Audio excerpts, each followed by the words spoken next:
There's something deeply unsettling about missing time. Not the kind where you forget what happened last Tuesday or lose track of an hour scrolling through your phone. I'm talking about millions of years of Earth's history that simply vanished from the record. Entire epochs where life was evolving, continents were shifting, and creatures we can barely imagine were living and dying, and we have almost nothing to show for it. No fossils, no clear geological markers, just enormous blank spaces in the timeline where something incredibly important must have happened, but we can't see what. 900,000 years ago, something catastrophic occurred to human populations. We know this not from fossils or archaeological sites, but from something far more intimate, our DNA. Every human alive today carries evidence of this disaster written into their genes. Geneticists call it a population bottleneck, which sounds clinical and abstract until you understand what it actually means. At some point in our species' history, the entire human population crashed to maybe 10,000 individuals. Some estimates put it even lower, maybe as few as 1,000 breeding pairs. Think about that. The ancestors of everyone currently alive, all 8 billion of us, were reduced to a number that could fit inside a modern sports stadium. We came within a hair's breadth of extinction. Whatever happened nearly erased humanity from existence before we'd really gotten started. But here's what makes this event so frustrating, so absolutely maddening for scientists trying to understand human evolution. We can see the evidence of the bottleneck in our genes. We can measure it, date it, confirm that it definitely happened, but we have almost no idea what caused it. The fossil record from this period is essentially empty. We're missing roughly 100,000 years of human history right at the moment when something nearly killed us all. It's like trying to solve a murder mystery when someone has ripped out the pages describing the actual crime. You know someone died? You can see the aftermath, but the crucial details, the how and why, they're just gone. The genetic evidence is unmistakable. When geneticists look at human DNA, they're looking at a history book written in molecules. Every mutation, every variation tells a story about population sizes, migrations, breeding patterns, and all that data points to the same conclusion. Around 900,000 years ago, human genetic diversity crashed hard. The technical term is a severe reduction in effective population size. What it means in practical terms is that most humans died, not over thousands of years, but relatively quickly in evolutionary terms. Maybe a few generations, maybe even faster. What could cause something like that? What could nearly wipe out an entire species spread across Africa and possibly parts of Asia? The obvious answer would be climate change. And during this period, Earth was experiencing dramatic climate fluctuations. This was during the Pleistocene, the Ice Age epoch, and conditions were unstable. Glacial periods would lock up enormous amounts of water, dropping sea levels and creating vast frozen wastelands across the northern continents. Then, interglacial warming would melt the ice, raise sea levels, and transform landscapes within a few thousand years. These climate swings were brutal, unpredictable, and absolutely catastrophic for any species that couldn't adapt quickly enough. But here's the problem. Climate change during the Pleistocene affected the entire planet. It should have impacted all large mammal species, roughly equally. Yet when we look at the genetic record of other species from this period, we don't see the same kind of bottleneck. Other primates survived relatively intact. Large carnivores made it through. Even species that should have been more vulnerable than humans, specialists adapted to specific environments, they persisted through these climate fluctuations without experiencing the kind of population crash that nearly destroyed humanity. So what made humans different? What made us uniquely vulnerable 900,000 years ago? We don't know. We should know. This is recent enough that there should be abundant archaeological evidence. Stone tools, campsites, burial sites, something. But there's almost nothing. The period around the bottleneck is one of the darkest, most poorly documented times in all of human prehistory. Some researchers have suggested a massive volcanic eruption. Supervolcanoes can eject enough ash into the atmosphere to create what's essentially a volcanic winter, blocking out sunlight, causing temperatures to crash, destroying plant life across entire continents. We know super eruptions happen, we have geological evidence of them throughout Earth's history, and we know they can cause mass extinctions. The Toba supereruption 74,000 years ago definitely impacted human populations, though probably not as catastrophically as once believed.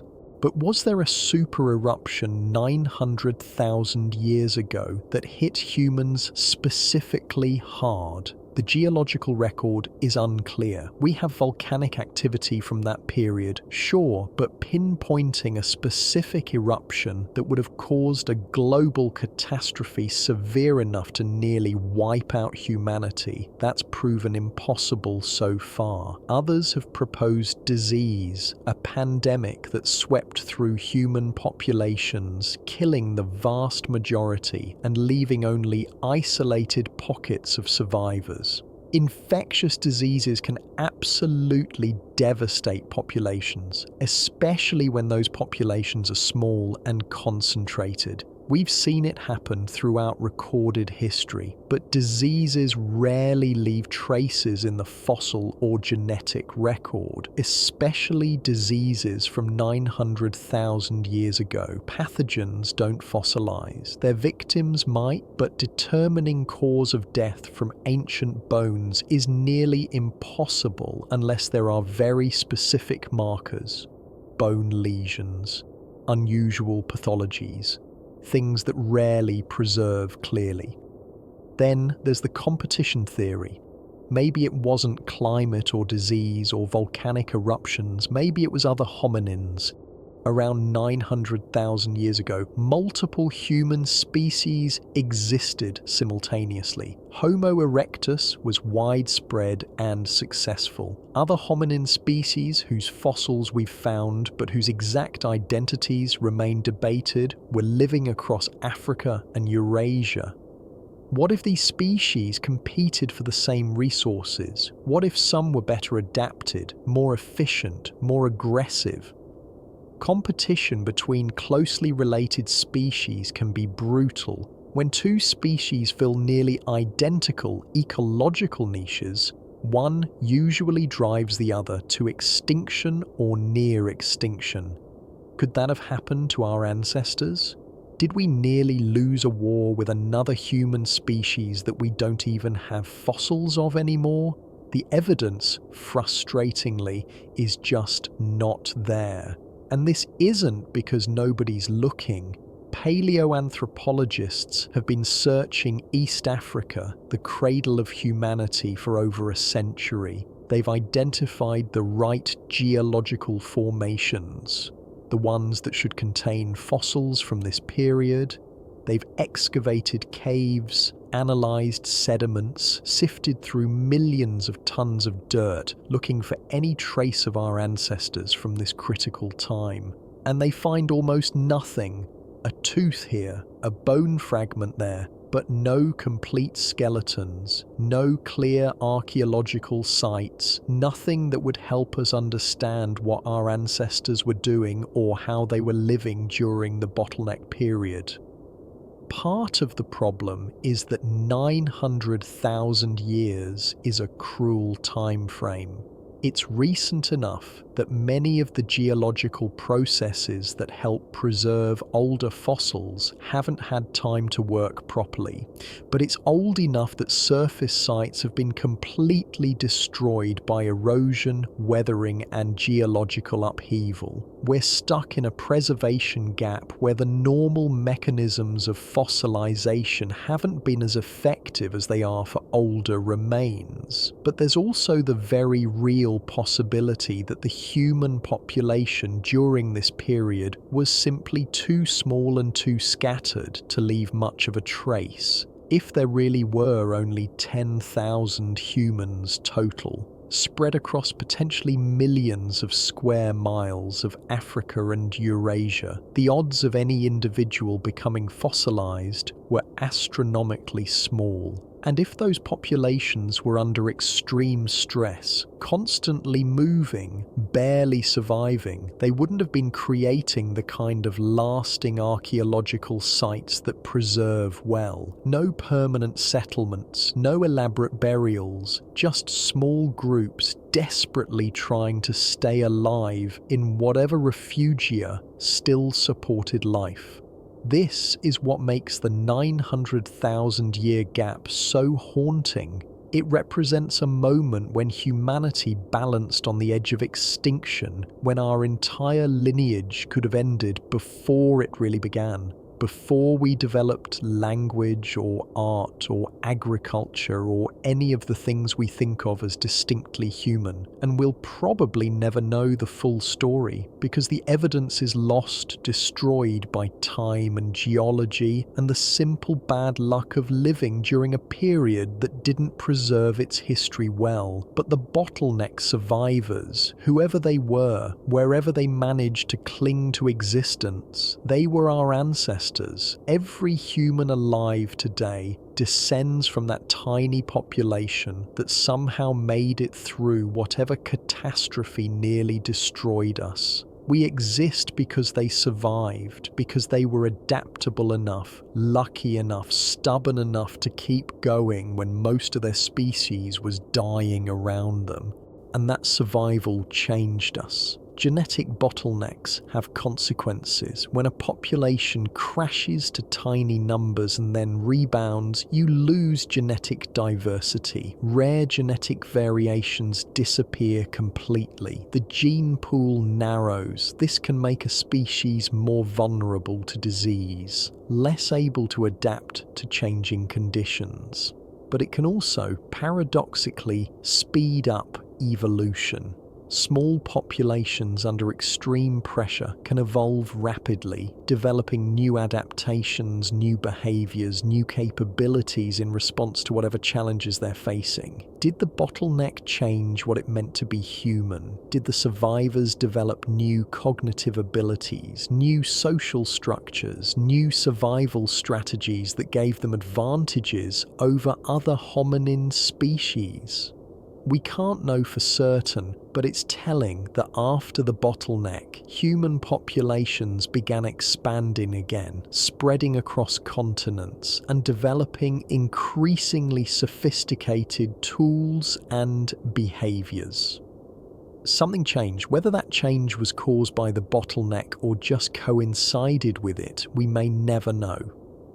What we do know is that this gap in our understanding isn't unique. It's actually part of a much larger pattern, a recurring theme throughout the study of prehistoric life. There are these enormous blank spaces in the fossil record, periods where crucial evolutionary transitions must have happened but left almost no trace. Times when entire ecosystems transformed, when climate catastrophes reshaped the planet, when species evolved and went extinct without leaving evidence we can find and study. The 900,000-year bottleneck is just one of these gaps, and it's not even the largest or most mysterious. As we move further back in time, the gaps get bigger, more numerous, more frustrating. and each one represents lost history, lost species, lost worlds that existed but which we can barely glimpse through the fragmentary evidence that accidentally survived. But before we go further back, before we explore the truly ancient gaps that plague paleontology, we need to understand something fundamental about how we know anything at all about prehistoric life. Because the science of reading Earth's history is itself full of limitations, biases, and blind spots that shape what we can and cannot discover. The study of deep time, of the millions and billions of years before human civilization, relies almost entirely on one thing: rocks. Specifically, sedimentary rocks and the fossils they contain. This seems straightforward. Organisms die, get buried in sediment, turn to stone over millions of years, then erosion or excavation exposes them for scientists to find. Simple, right? Except nothing about this process is simple, and every step involves probabilities so low that it's genuinely miraculous we know anything at all about Earth's prehistoric past. Let's start with the basics. When an organism dies, what usually happens? It gets eaten, scavenged by predators, picked apart by opportunistic feeders, reduced to scattered bones by carnivores, and then broken down further by insects and bacteria. Within weeks or months, most dead animals are completely gone, recycled back into the ecosystem with nothing permanent left behind. This is normal.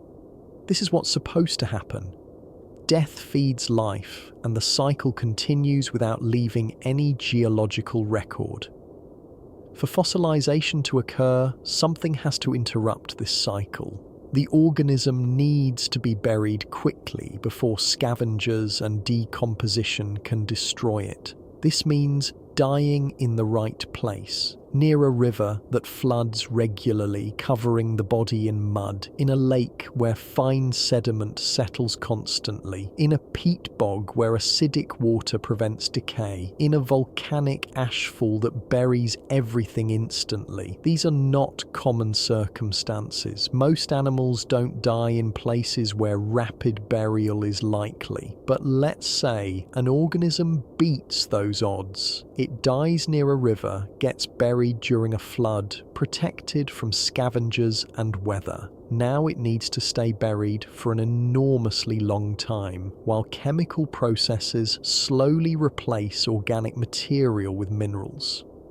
This is permineralization, where groundwater carrying dissolved minerals seeps through buried bones, gradually turning them to stone. It requires specific water chemistry, specific mineral content, and millions of years of stability. The burial site can't be disturbed by erosion, by tectonic activity, by later floods that might wash the bones away. It needs to remain in that perfect state, undisturbed, for longer than humans have existed as a species.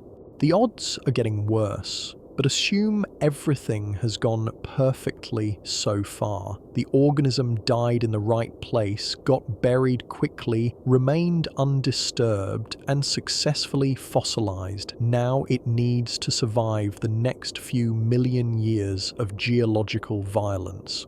Because the Earth doesn't sit still. Continents drift. Tectonic plates collide, creating mountain ranges that thrust ancient seafloors miles into the sky. They split apart, opening ocean basins where dry land used to be. They subduct, with one plate sliding beneath another, dragging everything down into the mantle where it melts back into magma. This subduction process is the great eraser of Earth's history. Entire ocean floors get recycled back into molten rock every 200 million years or so. Any fossils that formed there, any evidence of marine ecosystems gone, melted away. The Pacific Ocean floor is almost almost entirely less than 200 million years old because everything older has been subducted. Millions of years of evolutionary history just deleted from the record. But subduction isn't the only threat. Metamorphism, the transformation of rock under intense heat and pressure, can destroy fossils by recrystallizing the stone they're preserved in. Volcanic activity can bury fossil beds under flows of lava or blast them apart in eruptions. Mountain building can fracture and fold rock layers, breaking fossils into unrecognizable fragments. And erosion, relentless erosion, wears away at everything, carrying sediment downstream, removing entire geological formations over millions of years. Think about mountains. Mountains are temporary features in geological terms. They rise through tectonic activity, then immediately begin eroding. Wind and water attack them constantly, carrying away tiny particles with every rainstorm, every freeze-thaw cycle. Over millions of years, mountains are ground down to nothing. The Appalachian Mountains in eastern North America used to be as tall as the Himalayas. Now they're gentle, rounded hills. All that missing rock, thousands of feet of stone, eroded away and carried to the ocean. And any fossils that were in that rock, they're gone too, ground to dust and scattered. So our fossilized organism, having beaten enormous odds to fossilize in the first place, now needs to survive millions of years without being subducted, metamorphosed, erupted through, fractured beyond recognition, or eroded into oblivion. The odds are getting truly astronomical. But let's say it survives. The fossil makes it to the present day, somehow avoiding all the ways Earth destroys its own history. Now it needs to be found. This is harder than it sounds. The fossil is buried underground, maybe under hundreds of feet of rock and soil. It could be anywhere on Earth, under a city, a highway, a forest.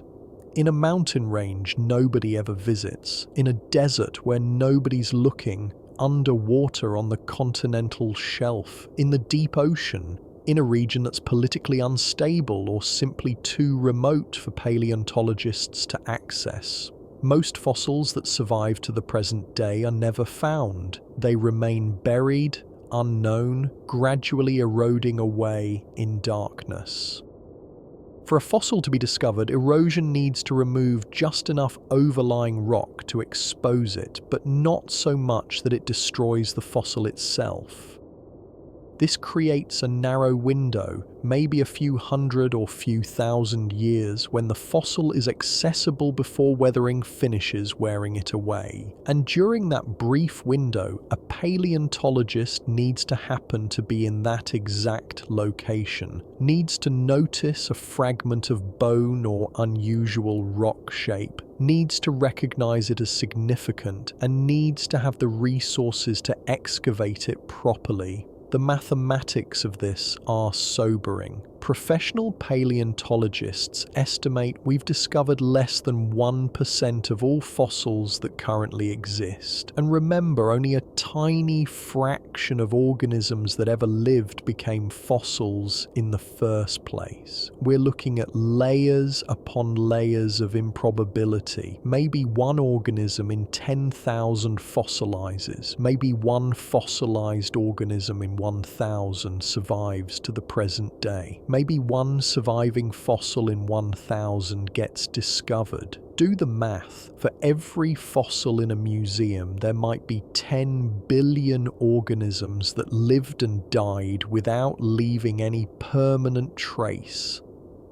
This is why the fossil record is so incomplete. This is why we have these enormous gaps in our understanding of prehistoric life. It's not that scientists aren't looking hard enough or thinking carefully enough. It's that the vast majority of Earth's history has been destroyed, eroded away, subducted into the mantle, transformed beyond recognition, or simply never preserved in the first place. And the gaps aren't randomly distributed. Some time periods and locations have excellent fossil records. River deltas during stable geological periods, for instance, can preserve fossils beautifully. Sediment accumulates steadily. Burial is rapid. Conditions are ideal. Other periods and locations have terrible preservation. Mountain forests during times of active tectonics might leave almost nothing behind. The environmental conditions that make fossilization likely are specific, limited, and constantly changing as the planet evolves. This creates systematic biases in what we know about the past. We know far more about ancient swamps and coastal wetlands than we do about ancient mountains and forests. Not because mountains and forests were less important, but because they don't preserve fossils well. We know more about organisms with hard parts, bones and shells and teeth than we do about soft-bodied creatures, not because soft-bodied life was rare, but because it almost never fossilizes, and we know more about some time periods than others, not necessarily because those periods were more eventful, but because geological chance left us with better rocks from those times. The Cretaceous period, for instance, has a relatively good fossil record in many parts of the world. The Paleocene, immediately following it, is much more fragmentary, despite being more recent. It's not that fewer interesting things happened in the Paleocene. It's that the rocks from that period are harder to find and often poorly preserved. This is the context we need to understand before diving into the specific gaps that haunt paleontology. Every gap, every missing chapter in Earth's story exists because fossilization is rare, preservation is difficult, and time is merciless. The wonder isn't that we have gaps. The wonder is that we know anything at all, and with that understanding, we can start exploring the specific periods where the gaps are so enormous, so frustrating, that they fundamentally limit our understanding of how life evolved on this planet. Times when crucial transitions must have occurred, when ecosystems transformed, when the ancestors of modern life were evolving characteristics that would eventually lead to everything we see today. Times that should be well documented but instead remain mostly mysterious, hidden behind millions of years of geological destruction and the simple bad luck of living during periods that didn't preserve their history. The first of these gaps, the one that perhaps best illustrates how much we don't know, begins right after the most famous extinction event in Earth's history. We all know the story of the asteroid. 66 million years ago, a rock 6 miles across slammed into Earth with energy equivalent to billions of nuclear bombs, creating the Chicxulub crater, triggering global firestorms, blocking out the sun and killing the dinosaurs. It's one of the most dramatic moments in Earth's entire history, and we have decent evidence for it. The impact layer is there in the rocks, a thin band of iridium-rich clay marking the day everything changed. Below that layer, dinosaur fossils. Above it, nothing but small mammals and birds and other survivors. But here's what we don't have. We don't have a clear picture of what happened immediately after the impact.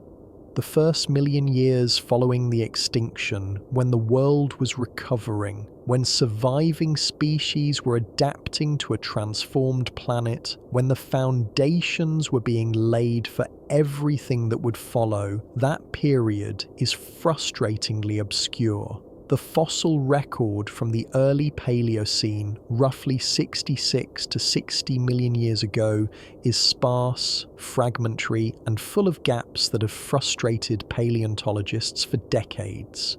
Think about what this means. We can see the world before the asteroid, thriving ecosystems dominated by dinosaurs, complex food webs, diverse plant communities. We can see the impact itself, that thin line in the rock, and we can see what emerged millions of years later, mammals growing larger, diversifying, filling ecological niches left empty by the extinctions. But the transition between these states, the actual process of recovery and evolution, we can barely see it happening. Part of the problem is preservation. The environmental chaos following the impact created terrible conditions for fossilization. Climate was unstable, swinging between extremes. Ecosystems were disrupted. The normal depositional environments where fossils form best, stable river deltas, calm lake beds, coastal wetlands. They were constantly being disturbed by the aftermath of the catastrophe. Erosion rates changed dramatically. Vegetation patterns shifted. The processes that create fossils were themselves in crisis. But there's another factor. After the impact, there simply weren't that many organisms around to fossilize. When 75% of species go extinct, population numbers crash even more dramatically. The survivors weren't thriving, they were barely hanging on, scattered in whatever pockets of habitable environment still existed. Small populations leave few fossils, rare organisms almost never get preserved, so we're left with snapshots separated by enormous time gaps. We find early Paleocene fossil sites showing small mammals beginning to diversify, then nothing for hundreds of thousands of years, then another site showing mammals slightly larger, slightly more varied, another gap, another site. Each discovery is like a single frame from a movie with most of the footage missing. We can see that change happened, but we can't watch it happen, can't identify the specific evolutionary innovations, the failed experiments, the environmental pressures that drove adaptation. And this is particularly frustrating because the early Paleocene was when mammals began their rise to dominance. For 160 million years, mammals had been small, mostly nocturnal creatures living in the shadows of dinosaurs. Then suddenly the dinosaurs were gone and the world was empty. This should have triggered an evolutionary explosion, rapid diversification as mammals adapted to fill all those vacant ecological roles. And it did. We know it did because we can see the results. But the process itself, the actual evolutionary transitions, they're mostly hidden. Take body size. We know mammals got bigger during the Paleocene. Species that had been mouse-sized started producing descendants that were rat-sized, then rabbit-sized, then dog-sized. Evolution was removing the constraints that had kept mammals small for millions of years, that constant pressure from predatory dinosaurs. But how fast did this growth happen? Did it occur gradually over millions of years, or in rapid bursts during favourable periods? The fossil sites we have suggest different answers, some showing rapid change, others showing slower evolution. Which is correct. We can't tell because we don't have continuous records from enough locations, or consider diet. Early Paleocene mammals were mostly generalists, eating insects and seeds and whatever they could find. But by the late Paleocene, we start seeing specialists, mammals with teeth adapted for grinding tough plant material, others with sharp carnivorous dentition. When did these specializations evolve? What intermediate forms connected the generalists to the specialists? The transitional fossils are mostly missing, leaving us to guess at how these adaptations emerged. The fossil record does show us some things. We know forests came back relatively quickly after the impact. Ferns were among the first plants to recolonize devastated landscapes, their spores surviving conditions that killed most other plant species. Within thousands of years, vast fern prairies covered what had been barren ground. Then flowering plants, angiosperms, began diversifying rapidly.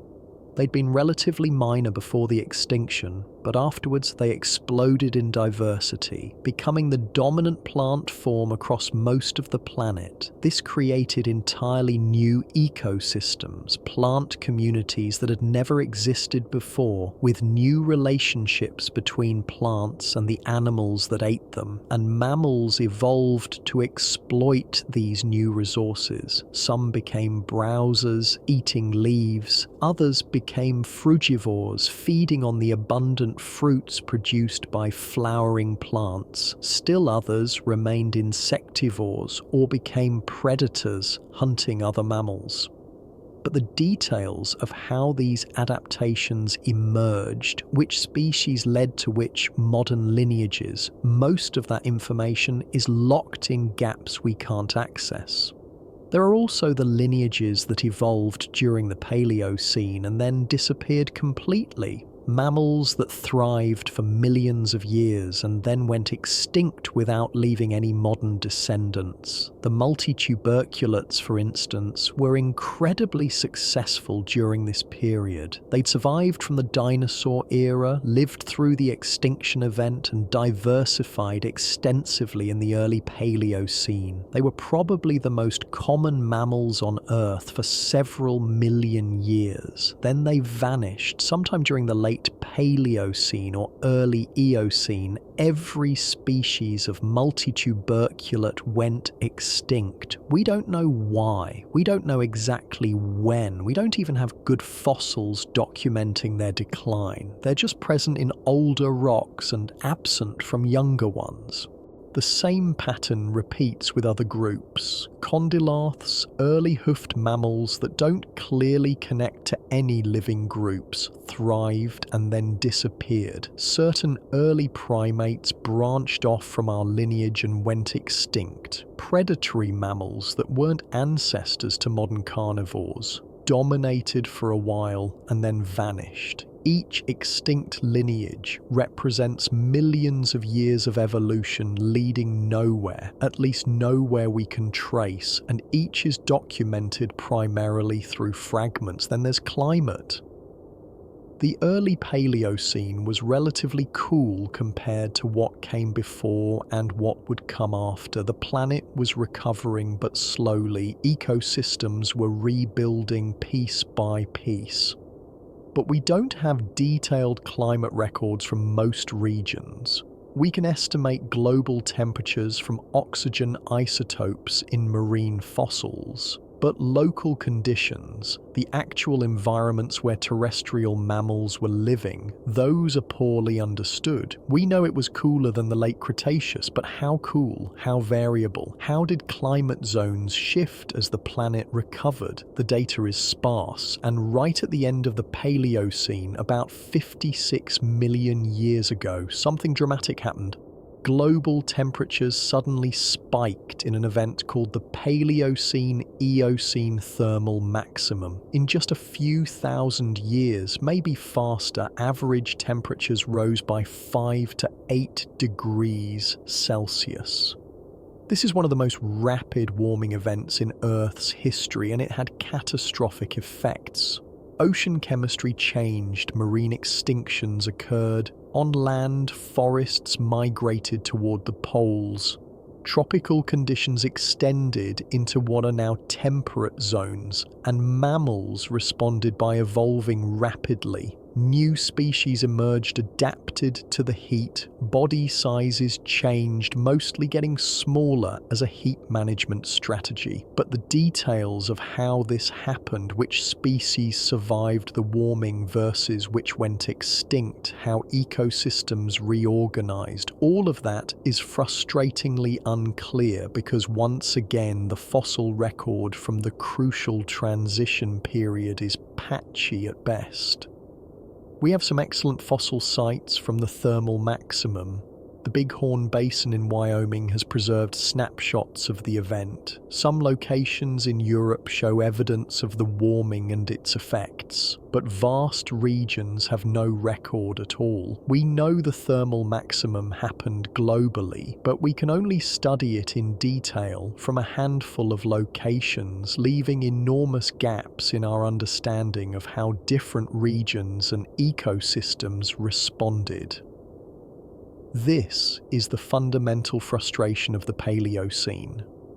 It's one of the most important periods in mammalian evolution, the time when our distant ancestors went from marginalized survivors to increasingly diverse creatures beginning to dominate ecosystems. It set the stage for everything that came after, including eventually humans. But we're watching it through a keyhole, catching glimpses, missing most of the action. Scientists have been working on this problem for over a century, and progress is slow. New fossil sites get discovered, new species get described, new analytical techniques extract more information from existing fossils. The picture gradually becomes clearer, slightly more detailed. But the fundamental gaps remain. Some of the crucial evolutionary transitions probably happened in environments that simply don't preserve fossils well. Upland regions, forests in areas that have since eroded away completely. Those transitions are lost, not just hidden, but genuinely gone from any possible record. And this creates a situation where we know certain things happened, we can see the before and after, but the mechanisms remain mysterious. Mammals diversified during the Paleocene, but we can't watch the diversification happening step by step. The climate warmed catastrophically at the period's end, but we can't track the full ecological consequences.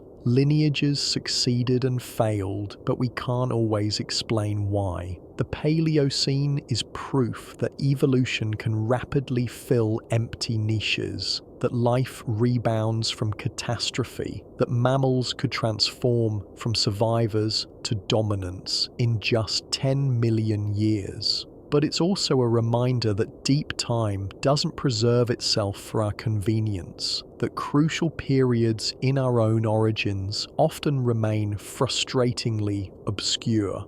What we're left with is an outline where there should be a detailed picture. We know the major events, we can identify some of the players, but the day-to-day, species-by-species story of how the post-dinosaur world came together, most of that is hidden, locked away in rocks that no longer exist or buried in sediments we haven't found yet. The Paleocene represents Earth's recovery from catastrophe, but it's also one of paleontology's greatest mysteries, a time when everything changed while we mostly missed watching it happen. And it's just the beginning, because the gaps get larger and stranger as we continue through Earth's history. But what came next, what emerged from the Paleocene, was even more bizarre than anything that preceded it. The world didn't just recover from the asteroid impact, it went completely insane. The Eocene epoch, 56 to 34 million years ago, was Earth in hothouse mode. And I don't mean slightly warmer than today, I mean a version of our planet so different from current conditions that it might as well be an alien world. There was no ice anywhere on Earth, not at the poles, not on mountains, nowhere. The entire planet was tropical or subtropical. Palm trees grew in Alaska. Crocodiles lived where London now stands. The Arctic Ocean was warm enough to swim in, sometimes reaching temperatures of 23 degrees Celsius. For comparison, that's warmer than many beaches in California today. Global temperatures during the Eocene were roughly 14 degrees Celsius higher than the present. That doesn't sound like much until you realize it meant temperature gradients between the equator and poles were minimal, maybe 20 degrees difference instead of the 100-degree range we see today. Without that temperature gradient, atmospheric circulation patterns were completely different. Seasonal variations were muted, the climate was more stable globally, but also more uniformly hot, and this wasn't a brief anomaly. The Eocene lasted 22 million years. That's longer than the entire time from the dinosaur extinction to the start of the Eocene. 22 million years of continuous greenhouse conditions, giving life abundant time to adapt to this hot world and evolve into forms that seem impossible when compared to modern ecosystems. But here's the mystery that haunts climate scientists. We don't fully understand why the Eocene was so hot. Yes, atmospheric carbon dioxide levels were elevated, somewhere between 1,000 and 2,000 parts per million compared to today's 420. Higher CO2 means more greenhouse warming, that's basic physics. But when climate modelers plug Eocene CO2 levels into their equations, they can't fully reproduce the temperatures we know existed. The models predict warming, sure, but not enough warming, especially at the poles. There's something missing from our understanding, some feedback mechanism in Earth's climate system that we haven't identified yet. Maybe it involved ocean circulation patterns that distributed heat more efficiently. Maybe there were changes in cloud cover or atmospheric water vapor that amplified the warming. Maybe biological factors, different vegetation distributions, different ocean plankton communities played roles we don't appreciate. We have theories, but no consensus, no complete explanation for how Earth got that hot and stayed that hot for so long. And the creatures that evolved during this hothouse period were extraordinary. Mammals during the Eocene bore almost no resemblance to their modern descendants. Sure, there were early versions of recognizable groups, primitive horses the size of dogs with multiple toes, early whales that still had legs and could walk on land, ancient primates beginning to experiment with life in the trees. But there were also completely novel lineages, entire families of mammals that thrived for millions of years and then went extinct without leaving any modern representatives. The creodonts, for instance, were the apex predators of the early Eocene. They filled the ecological roles that big cats and wolves fill today, but they weren't related to modern carnivores at all. They were a completely separate evolutionary experiment in being a meat-eater. Some species were massive, larger than modern lions. Others were small and weasel-like. They dominated terrestrial ecosystems for millions of years, and then, around 35 million years ago, they started declining. By the end of the Eocene, they were mostly gone, replaced by true carnivores, the ancestors of modern cats, dogs, and bears. Why did creodonts go extinct? Why were true carnivores more successful? We don't know. We have fossils of both groups. Can compare their anatomies, but can't identify a clear advantage that true carnivores possessed. Maybe it was something subtle, a slightly more efficient jaw mechanism, better sensory capabilities, more flexible social behaviors. Or maybe it was just bad luck, populations getting isolated and going extinct for reasons that had nothing to do with competitive ability.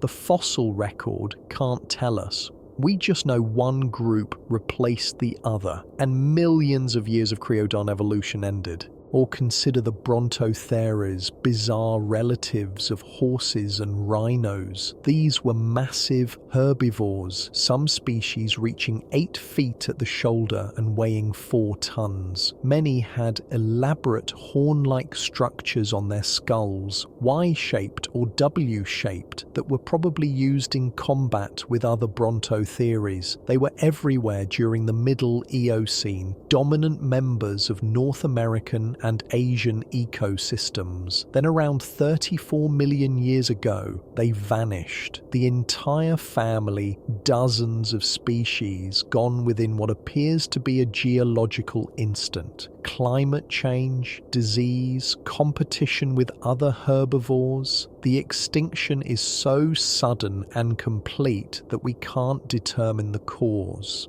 And this pattern of mysterious extinctions repeats throughout the Eocene, successful lineages appearing, thriving, then disappearing without clear explanations. The fossil record should help us understand what happened, but instead it's full of gaps. Critical periods where we'd love to see transitional forms or environmental data, we find almost nothing. Part of the problem is geology working against us.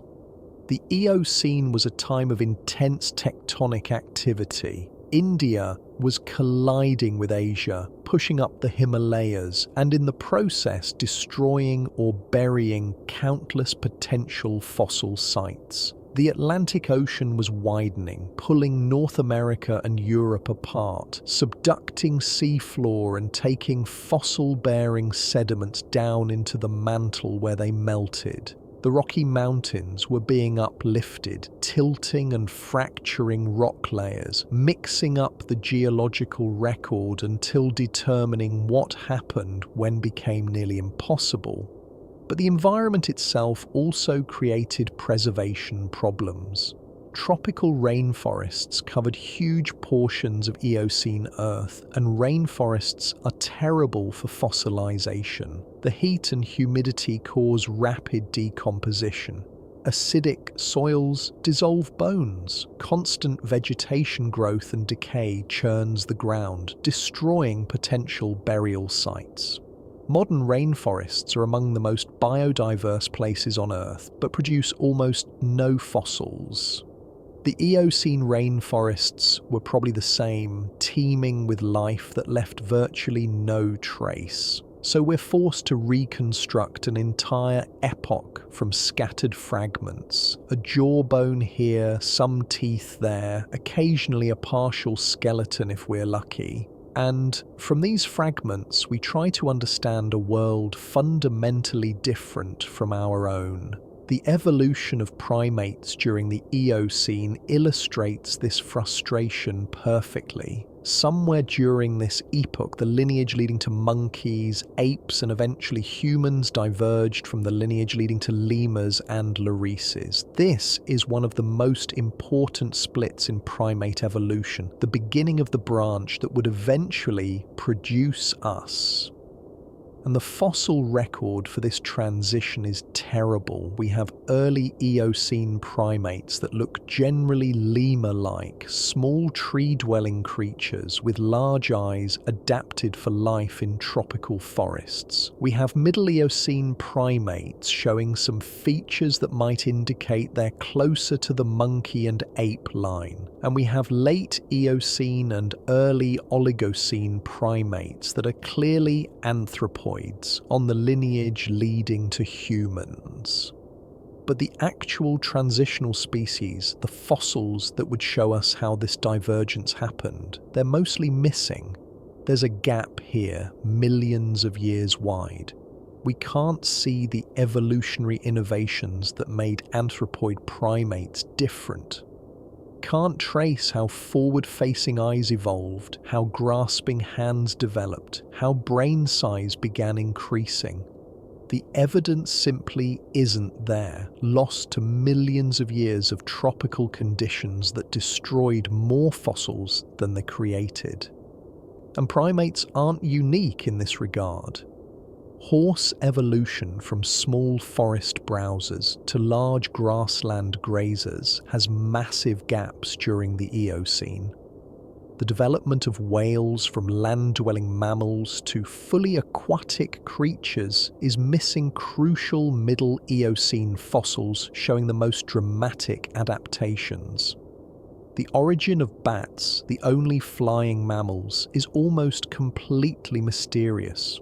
We have early Eocene bat fossils that are already fully adapted for flight, suggesting they evolved millions of years earlier, but we don't have fossils of their flightless ancestors. Then there's the Eocene-Oligocene transition, 34 million years ago. Something dramatic happened. The hothouse world ended. Global temperatures dropped by about 8 degrees Celsius within less than 1 million years, a geologically instantaneous climate shift. Ice sheets formed in Antarctica for the first time in over 20 million years.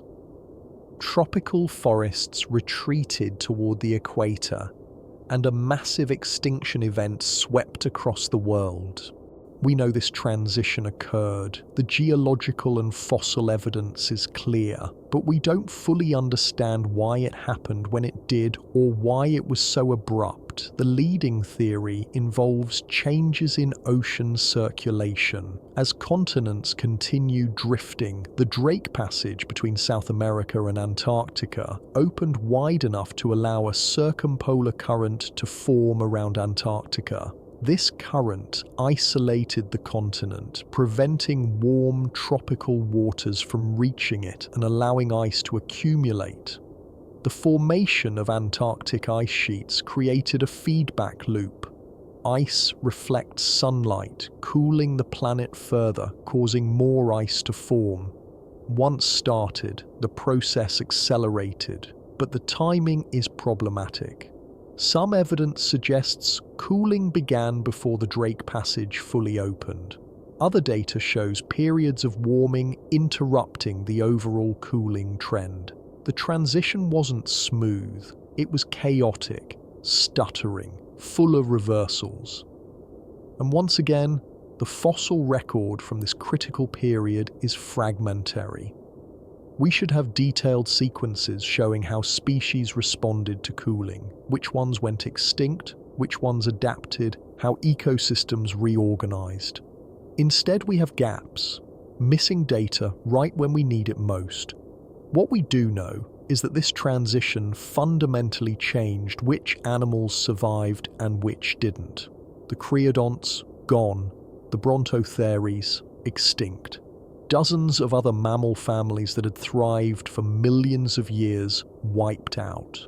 In their place came new groups, ancestors of many modern mammals, animals adapted for cooler, more seasonal climates.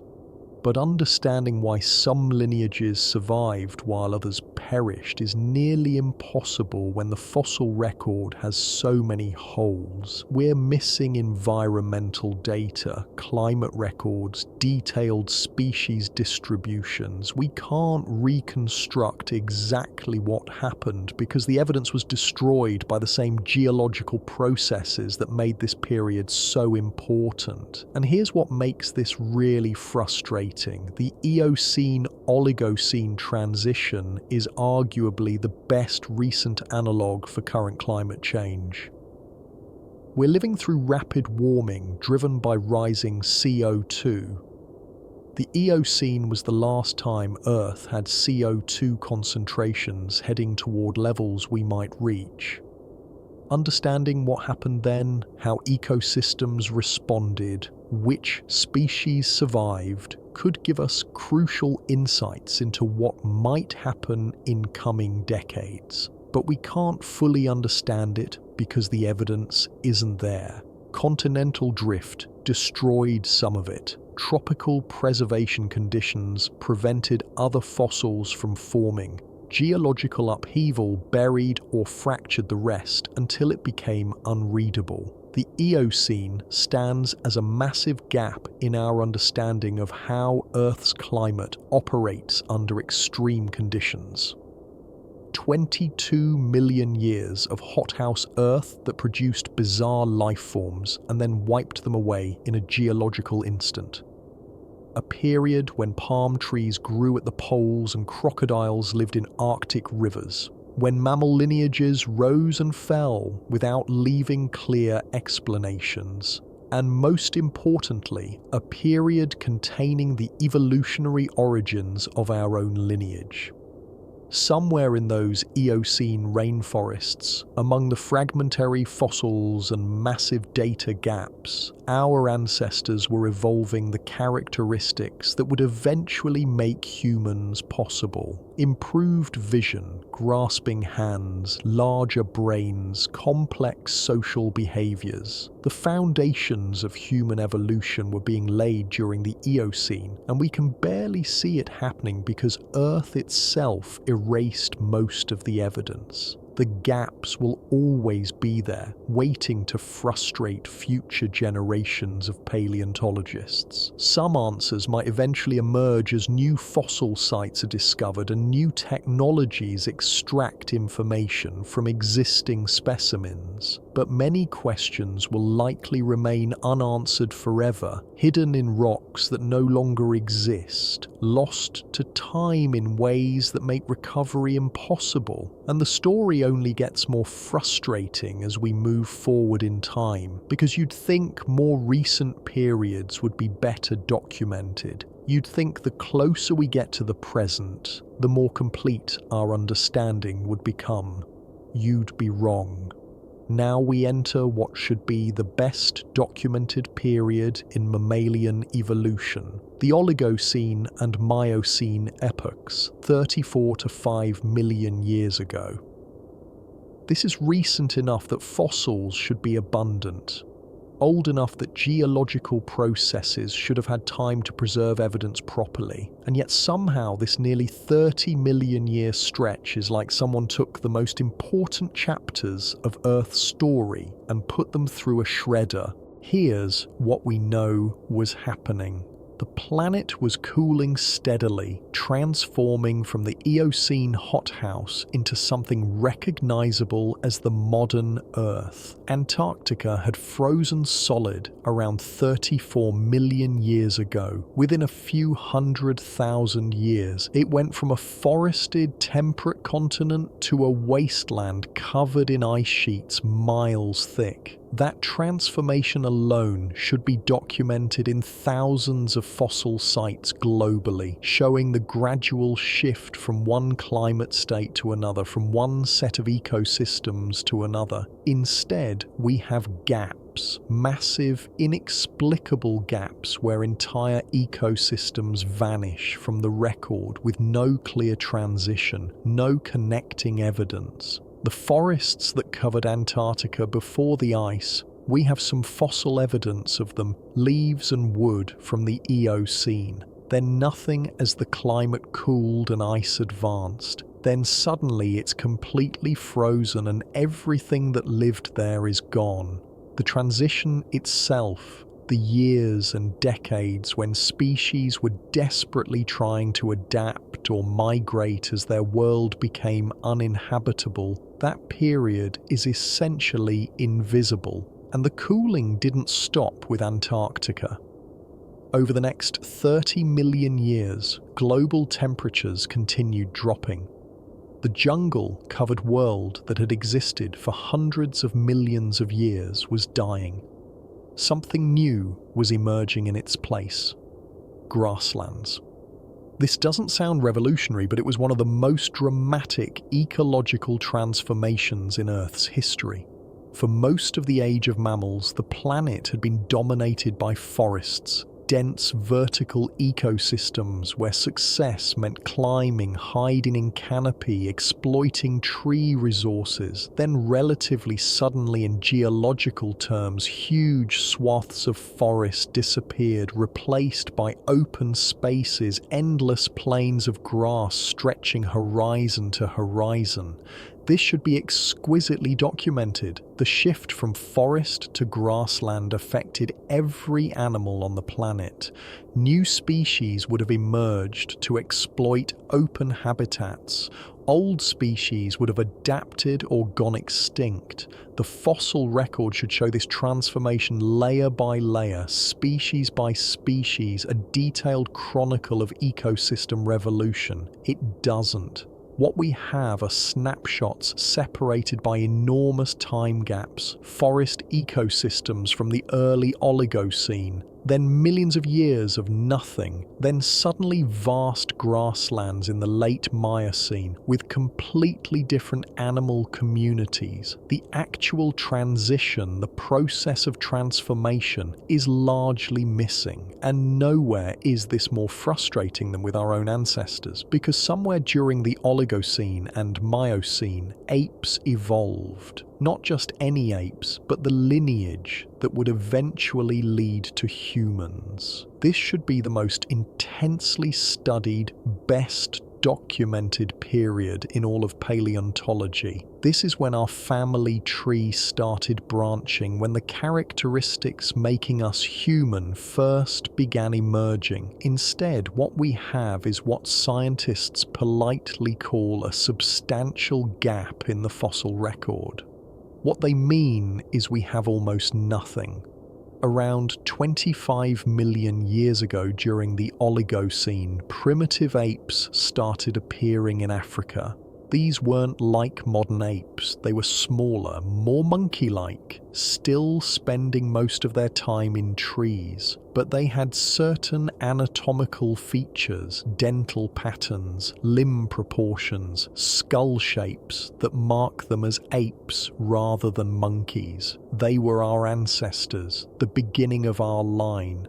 Then the fossil record goes dark. For millions of years, we have almost nothing. A tooth here, a jaw fragment there, but no complete skeletons, no clear evolutionary sequences, no way to track how these primitive apes were changing. It's like trying to watch a movie with 90% of the frames cut out. You can kind of figure out the plot, but you're guessing at most of it. When the record picks up again in the middle Miocene, around 15 million years ago, everything has changed. Now we have multiple ape species spread across Africa, Europe, and Asia, some small and gracile, others massive, weighing hundreds of pounds, some clearly adapted for trees, others showing early signs of terrestrial habits. The diversity is stunning, and the evolutionary relationships between them are nearly impossible to untangle because we're missing the connecting fossils that would show how they're related. These are called ghost lineages, evolutionary lines that must have existed, that had to exist based on genetic and anatomical evidence, but which left almost no fossil trace. The mathematics of evolution tells us they were there.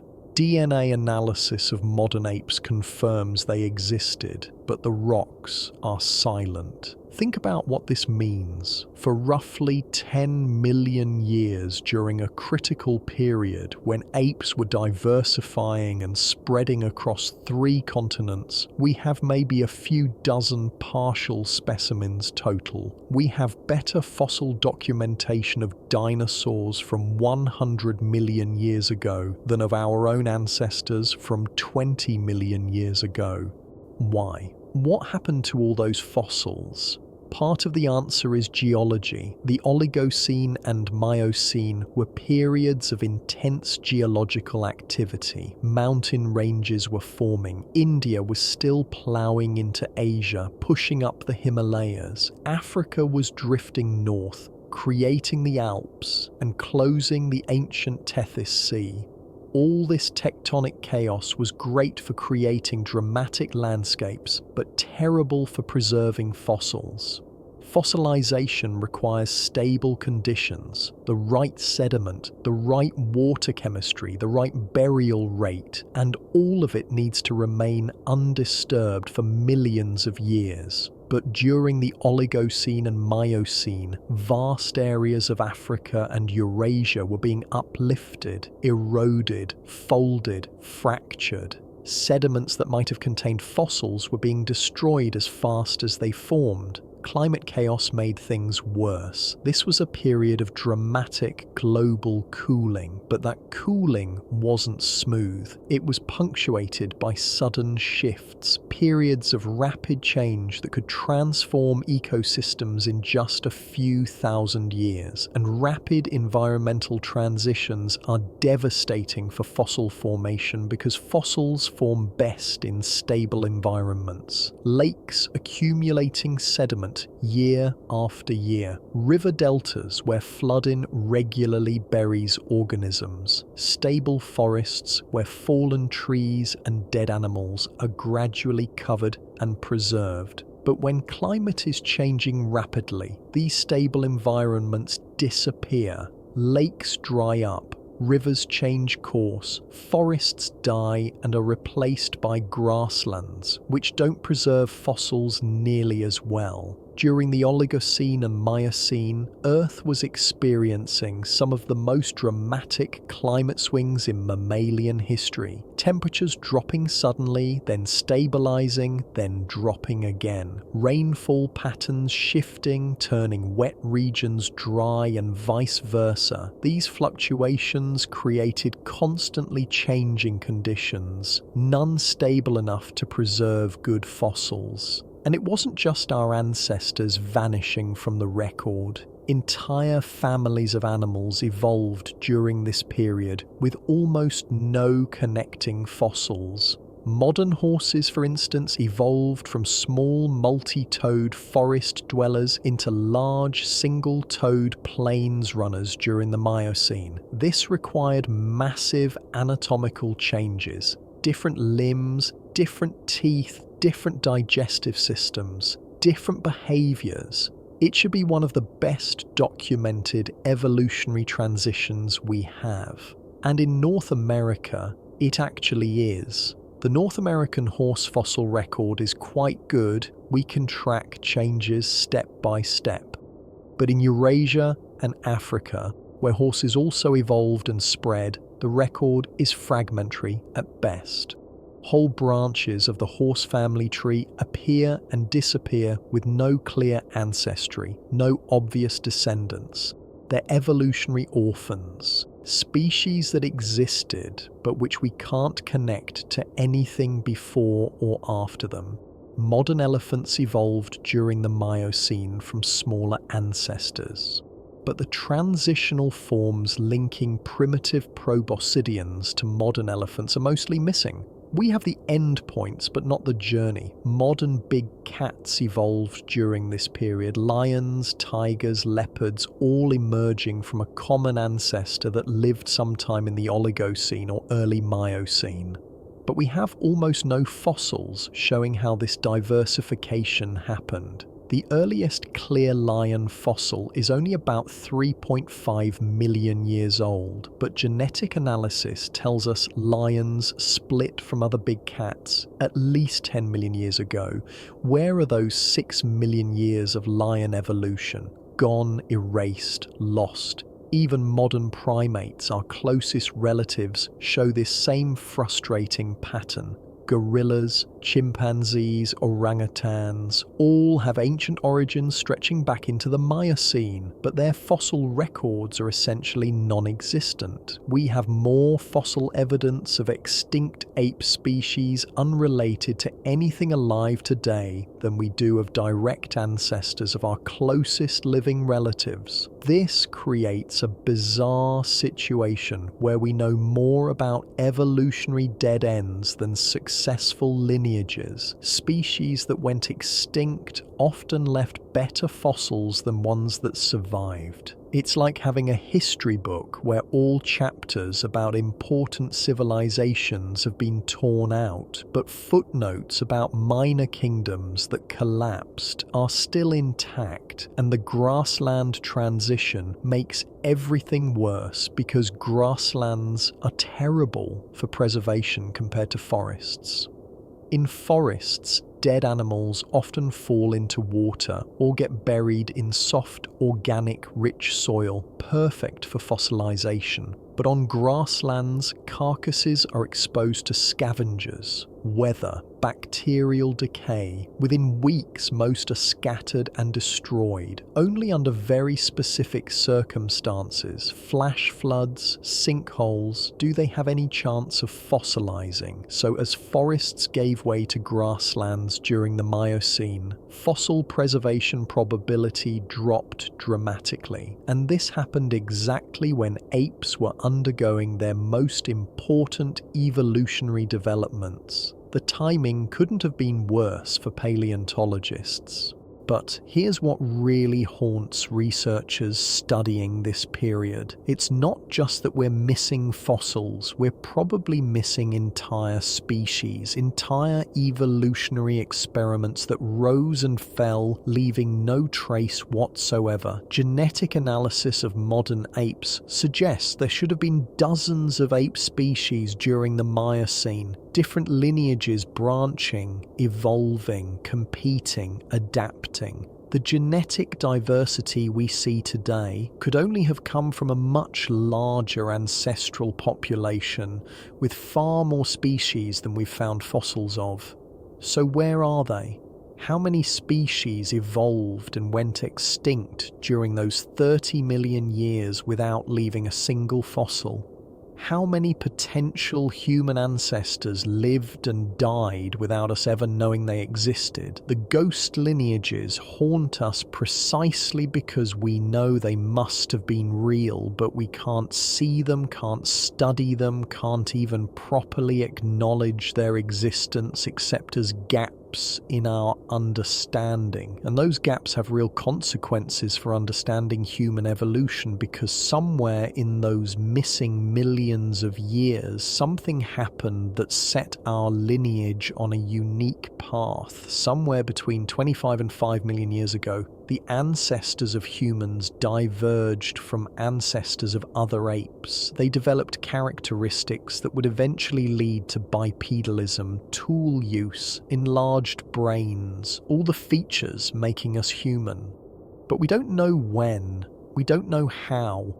We don't know what environmental pressures drove these changes, or what intermediate forms connected primitive apes to the first recognizable hominins. The Oligocene and Miocene should answer these questions. Instead, they mock us with absence. What we're left with is speculation built on fragments. We can guess climate change played a role, that grassland spread created new selective pressures, that competition between ape species drove innovation and adaptation. But we're guessing, building elaborate theories on foundations of sand, hoping someday somewhere someone will find the fossils that fill gaps. Until then, these epochs remain lost middle chapters, the crucial period between the ancient world of forests and the modern world of grasslands, the time when our ancestors transformed from generic apes into something unique. The 30 million years that should explain everything, but explain almost nothing. And the worst part, we'll probably never recover most of what's missing. Those fossils are gone, destroyed by the same geological and climatic forces that made this period so evolutionarily important. The evidence of how we became human is lost forever, eroded into dust and scattered across landscapes that no longer exist. But the frustration doesn't end there, because you'd think as we get closer to the present, as we approach time periods that should absolutely be well preserved and documented, things would get clearer. Instead, the gaps get even more personal, even more mysterious, because now we need to talk about the period that should matter most to anyone interested in human origins. The time when our ancestors stopped being apes and started becoming human. The Pliocene epoch, 5 to 2.6 million years ago. We know it happened. We can see the before and after. Before the Pliocene, apes walking on four legs, living in trees, brains the size of chimpanzees. After the Pliocene, creatures walking upright, making tools, brains starting to enlarge. The transition from ape to human occurred during these few million years, and we have so few fossils documenting this transformation that you could fit nearly all significant Pliocene hominin specimens in a single room. Think about that, the entire physical record of humanity's emergence as a distinct lineage could be stored in your living room. Every crucial fossil documenting our transformation from tree-dwelling apes to ground-walking tool users. A handful of partial skeletons, scattered bones, skull fragments. That's it. That's all we have to explain the most important evolutionary transition in our lineage. And it's not because nobody's looking. Paleoanthropologists have been searching East Africa for over a century, examining thousands of fossil sites, sifting through millions of tons of sediment, dedicating entire careers to finding missing pieces of our origins. They've found some remarkable things, but the gaps between discoveries are enormous. We have Lucy, the famous Australopithecus afarensis skeleton discovered in Ethiopia in 1974. She's about 3.2 million years old and one of the most complete early hominin fossils ever found.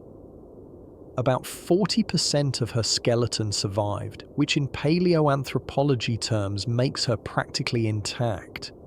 She tells us that by 3.2 million years ago, our ancestors were definitely walking upright, had brains still similar to apes, but bodies starting to look human. But Lucy represents one individual who lived maybe 20 or 30 years, 3.2 million years ago. We have very little from 200,000 years before her, and not much more from 200,000 years after. She's standing alone in vast temporal emptiness. A single data point trying to represent hundreds of thousands of years of evolution. Other Australopithecus afarensis fossils don't fill the picture much better. They're scattered across time like breadcrumbs, each separated from the next by gaps of 100,000, 200,000, sometimes 500,000 years. Imagine trying to understand a person's entire life, but only having photographs from when they were 2, then 12, then 47, then 83. You could see they changed, could guess at what happened between, but you'd miss almost everything that made them who they are. That's what we're dealing with in the Pliocene. We can see something incredible happened. Apes became humans, but we're missing the actual process. And the gaps aren't random. They're systematic, concentrated exactly when we most need evidence.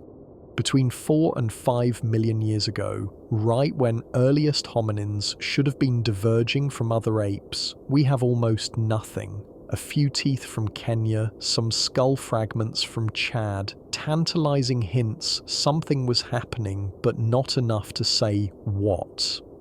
Then there's the gap between 2 and 3 million years ago, right when genus Homo, our genus, was emerging from Australopithecine ancestors. We have a handful of fossils that might be transitional forms, but they're so fragmentary and scattered that experts can't even agree on how many species they represent. Some researchers think there were 3 or 4 distinct human species coexisting. Others argue for 6 or 7. A few think there might have been a dozen or more lineages, most going extinct without leaving any fossil record. They're arguing about ghost species, entire branches of the human family tree that must have existed based on genetic and geological evidence, but which left no physical trace. And here's what makes the Pliocene gap so particularly frustrating. We know exactly where to look. The fossil evidence we do have points clearly to East Africa as the cradle of humanity, the Rift Valley region stretching from Ethiopia through Kenya and Tanzania. That's where the hominin revolution happened. We know the location, we've identified the right geological formations. We've found enough fossils to prove our ancestors were there, but preservation is terrible. The conditions making East Africa perfect for human evolution made it terrible for fossilization because the Rift Valley was and still is one of the most geologically active places on Earth. Volcanoes erupting regularly, earthquakes constantly shifting landscapes, rivers changing course every few thousand years. The environment was perfect for evolution, changing rapidly enough to create strong selection pressures, driving our ancestors to adapt or die.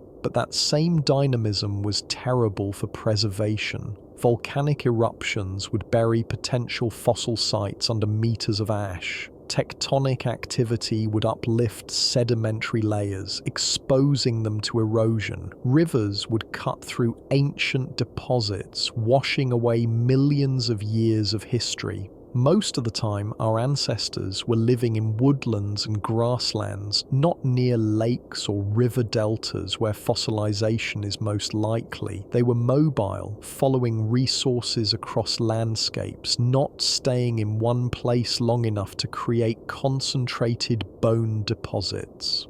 When they died, bodies were probably quickly consumed by the rich scavenger community existing in Pliocene Africa. Hyenas, vultures, insects. Within days or weeks, nothing would remain but scattered bone fragments, and those fragments would be exposed to weathering, cracking, disintegrating, turning to dust long before they had any chance of being buried and preserved. The few fossils we've found are the exceptions, the 1 in a million instances where everything went right. An individual happened to die near a lake or stream, sediments happened to bury them quickly, mineral-rich water happened to infiltrate bones. The deposit happened to remain undisturbed for millions of years, and modern erosion happened to expose the fossil at just the right time for a paleoanthropologist to find it before weather destroyed it. Every hominin fossil from the Pliocene represents a winning lottery ticket. Millions of our ancestors lived and died during this period, but we found maybe a few hundred individuals, and most are represented by just a single bone or tooth.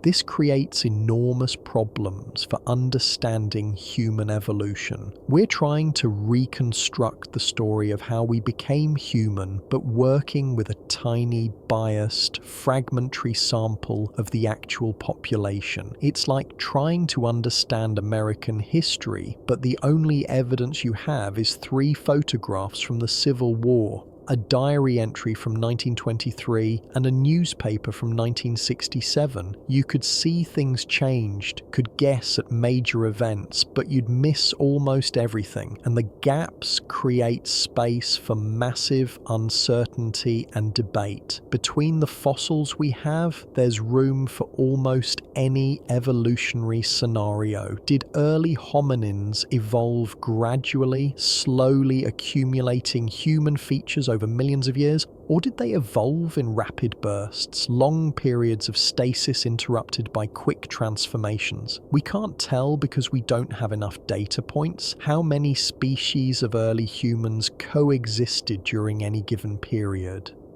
We don't know. The fossils we have might represent distinct species, or might just show normal variation within a single species. Did our ancestors develop upright walking first, then increase brain size, or did both happen together? The fossil record can support either interpretation. What about technology? We know stone tools appear around 3.3 million years ago, but who made them? We have several hominin species from that time. And we don't know which one invented tool making. Were they all using tools and only one group's tools got preserved? Or was tool use limited to a single innovative lineage? The gaps are big enough that we're still arguing about basic questions. And it's not just quantity of fossils that's the problem, it's quality. Most Pliocene hominin fossils are fragmentary. A piece of skull here, fragment of jaw there, a few scattered teeth. Paleoanthropologists have become incredibly skilled at extracting information from these fragments, estimating brain size from skull pieces, determining diet from tooth wear, reconstructing posture from a single vertebra. But there are limits to what you can conclude from incomplete evidence. Every new discovery has potential to completely overturn previous interpretations. It happened with Lucy. Before she was found, scientists thought early hominins had large brains and walked upright late in evolution. Lucy proved them wrong. She had a small ape-sized brain but was clearly walking upright. It happened with Ardipithecus ramidus, discovered in Ethiopia and dated to 4.4 million years ago. Ardi showed early hominins were even more ape-like than anyone suspected, but also experimenting with upright walking much earlier than thought. Each major discovery rewrites part of the story, and between discoveries we're left with massive uncertainties. There's another dimension to the Pliocene mystery, making it even more frustrating. We know from genetic evidence that important things were happening during periods where we have no fossils. Modern genetic analysis can look backward using mutation rates and DNA differences between species to estimate when different lineages diverged, and that genetic clock tells us there were multiple branching events in the human family tree during the Pliocene, times when populations split, evolved in isolation, developed into distinct species, but we can't match most of these genetic branching events to actual fossils. We know they happened, can estimate roughly when, but don't know what those ancestral populations looked like, where exactly they lived, or how they were adapted. It's like knowing a movie has 12 major characters, but you've only seen 3 of them. You know the others exist, can see their influence on the plot, but have no idea what they look like or what they're doing off-screen. Some researchers think we're missing entire human species lineages that evolved, persisted for hundreds of thousands of years, then went extinct without leaving any fossil trace we've discovered yet. They might have lived in regions we haven't adequately explored, Central Africa for instance, where forest environments make fossil preservation even less likely than in the Rift Valley, or they might have lived in areas since destroyed by geological processes, their entire fossil record erased by volcanic activity or erosion. Or they might just be waiting to be found, buried in sediments we haven't excavated, in fossil sites we haven't discovered. Every year, new hominin fossils are found. Every few years, a major discovery rewrites part of the story. In 2015, researchers announced Homo naledi, a strange human species from South Africa that might be as young as 300,000 years old but has a bizarre mix of primitive and modern features. In 2019, a new species, Australopithecus deiremida, was described from Ethiopia, proving multiple hominin species really were coexisting in the same region.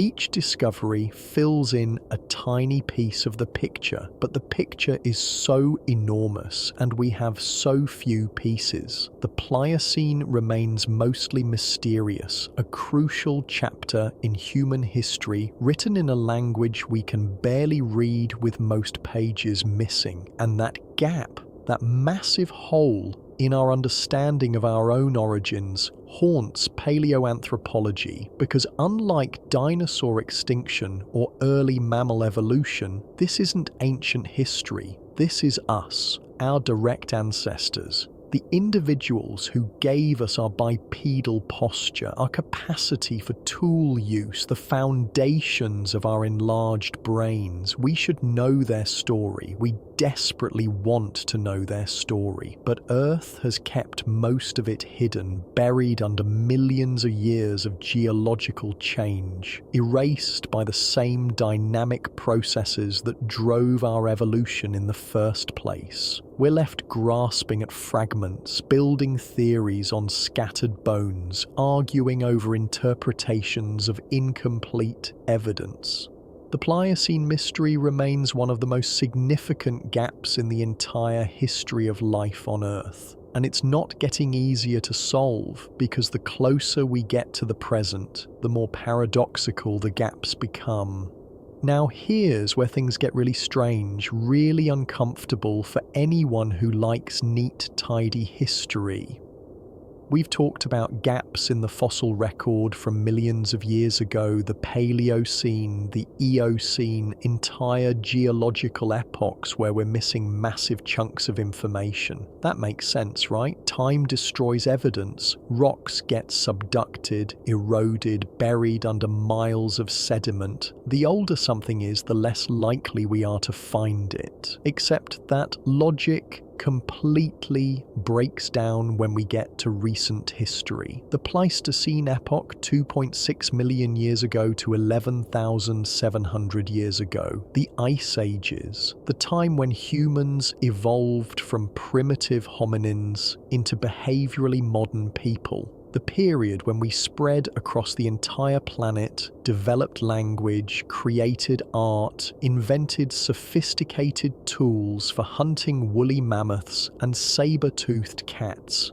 This is recent. This is practically yesterday in geological terms. This is so recent that some Pleistocene animals are still alive. Elephants, rhinoceroses, lions, these are Pleistocene species that survived into the modern world. And yet we have absolutely massive gaps in our understanding of this period. Gaps that make no sense, that seem to violate everything we think we know about how archaeology and paleontology work. Here's the paradox keeping paleontologists awake at night. We have better, more complete fossils of dinosaurs that lived 66 million years ago than we do of human ancestors who lived 100,000 years ago. Think about that. Really think about it. A Tyrannosaurus rex that died 66 million years ago, we can find nearly complete skeletons, study bone structure, analyze growth patterns, determine what they ate and how they moved. Museums worldwide display T-Rex skeletons that are 70, 80, sometimes 90% complete. But a Neanderthal who died 40,000 years ago, we're lucky if we find a jawbone and a few teeth. Most Neanderthal specimens are so fragmentary that we're reconstructing entire populations from partial skulls and scattered limb bones. The Denisovans, an entire human species that lived across Asia until maybe 30,000 years ago, we found exactly one finger bone, a handful of teeth, and a piece of skull. That's it. That's everything we have from an entire species spread across millions of square miles that survived for hundreds of thousands of years. We've identified these people, mapped their genome, figured out they interbred with modern humans and Neanderthals, determined they adapted to high altitudes and developed maritime technologies, all from a finger bone found in a Siberian cave in 2008. It's absurd. It's like trying to reconstruct the entire history of the Roman Empire from a single coin and 3 bricks. And it gets worse because Denisovans aren't alone. In 2004, scientists discovered Homo floresiensis, the so-called hobbits, on an Indonesian island. a completely unknown human species that survived until maybe 50,000 years ago. We had no idea they existed. None.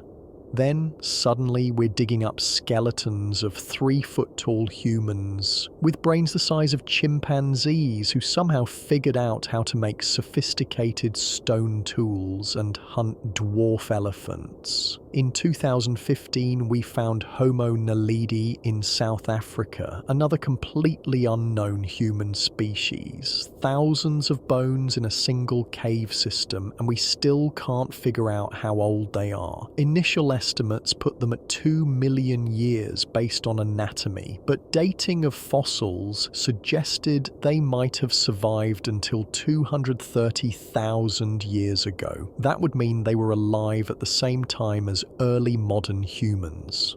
How do you lose an entire human species? How do you lose multiple human species? These aren't microscopic organisms. These are large mammals with complex social structures who made tools, used fire, buried their dead. They left footprints. They created archaeological sites. They should be everywhere in the fossil record, but they're not. They're ghosts, shadows. We know they existed only because of a handful of chance discoveries in caves and volcanic ash deposits where conditions happen to be perfect for preservation. The conventional explanation is that Pleistocene ice ages destroyed most evidence, and that's partially true. For 2.6 million years, massive ice sheets advanced and retreated across the northern hemisphere. At peak glaciation, ice up to 2 miles thick covered Canada, most of northern Europe, vast stretches of northern Asia. That ice was like a continental bulldozer. It scraped away topsoil, crushed rock into gravel, obliterated everything in its path. When glaciers finally retreated about 11,700 years ago, they left landscapes completely transformed, valleys carved into fjords, mountains ground down, river courses completely rerouted. Any archaeological sites, any human habitation areas, any evidence of populations living in those regions was simply erased, ground into dust and scattered by meltwater floods bigger than anything in recorded history. So, okay, that explains gaps in glaciated zones, but humans didn't just live under ice. They lived in Africa, Asia, Australia, South America, regions never glaciated. Where's all their evidence? This is where the paradox gets even stranger, because we're missing more than just fossils. We're missing archaeological sites, the places where people actually lived. Archaeological sites older than 50,000 years are extraordinarily rare, not just uncommon, but rare to the point of being almost non-existent. We can count on our fingers the number of well-preserved archaeological sites from before 50,000 years ago, and most of those are caves, places where unusual conditions allowed preservation. Open-air sites, campsites, hunting grounds, processing areas, places where people actually spent most of their time. Almost nothing survives. But here's what doesn't make sense. During the Pleistocene, there were millions of humans living across multiple continents for hundreds of thousands of years. They were making tools constantly, stone tools, bone tools, wooden implements. They were processing food, creating hearths, building shelters. They should have left billions of artifacts. Even if 99% of those artifacts were destroyed by natural processes, we should still be finding them everywhere. Every eroding riverbank should be full of stone tools. Every cave should contain multiple occupation layers. The archaeological record should be dense and continuous, but it's not. It's sparse, fragmentary, full of massive temporal gaps, where we have essentially nothing. And then there's the megafauna extinction. Between about 50,000 and 10,000 years ago, the majority of large mammal species on Earth went extinct. Woolly mammoths, mastodons, saber-toothed cats, giant ground sloths, cave bears, woolly rhinoceroses. In North America alone, we lost 34 genera of large mammals. In South America, 50 genera disappeared. Australia lost nearly all its megafauna. This is one of the most dramatic extinction events in Earth's history, and it happened right when humans were spreading across the globe. The correlation is obvious. We showed up, megafauna disappeared. But here's the problem: we have almost no direct evidence of humans hunting these animals to extinction. Yes, we have a handful of kill sites, yes, we have mammoth bones with spear points embedded in them, but we're talking about dozens of sites documenting extinction of hundreds of species across multiple continents. The math doesn't work. If humans hunted mammoths, mastodons, giant sloths to extinction, there should be thousands of kill sites, massive bone beds full of butchered remains, processing areas where people systematically harvested these animals generation after generation. Where are they? Where's all the evidence of this supposed extinction-level hunting pressure? Most archaeological theories assume it's missing because of preservation bias. Kill sites in open areas were destroyed by erosion and glaciation. The evidence was there, but time destroyed it. Maybe. But that explanation is starting to wear thin when you realize just how much evidence is missing.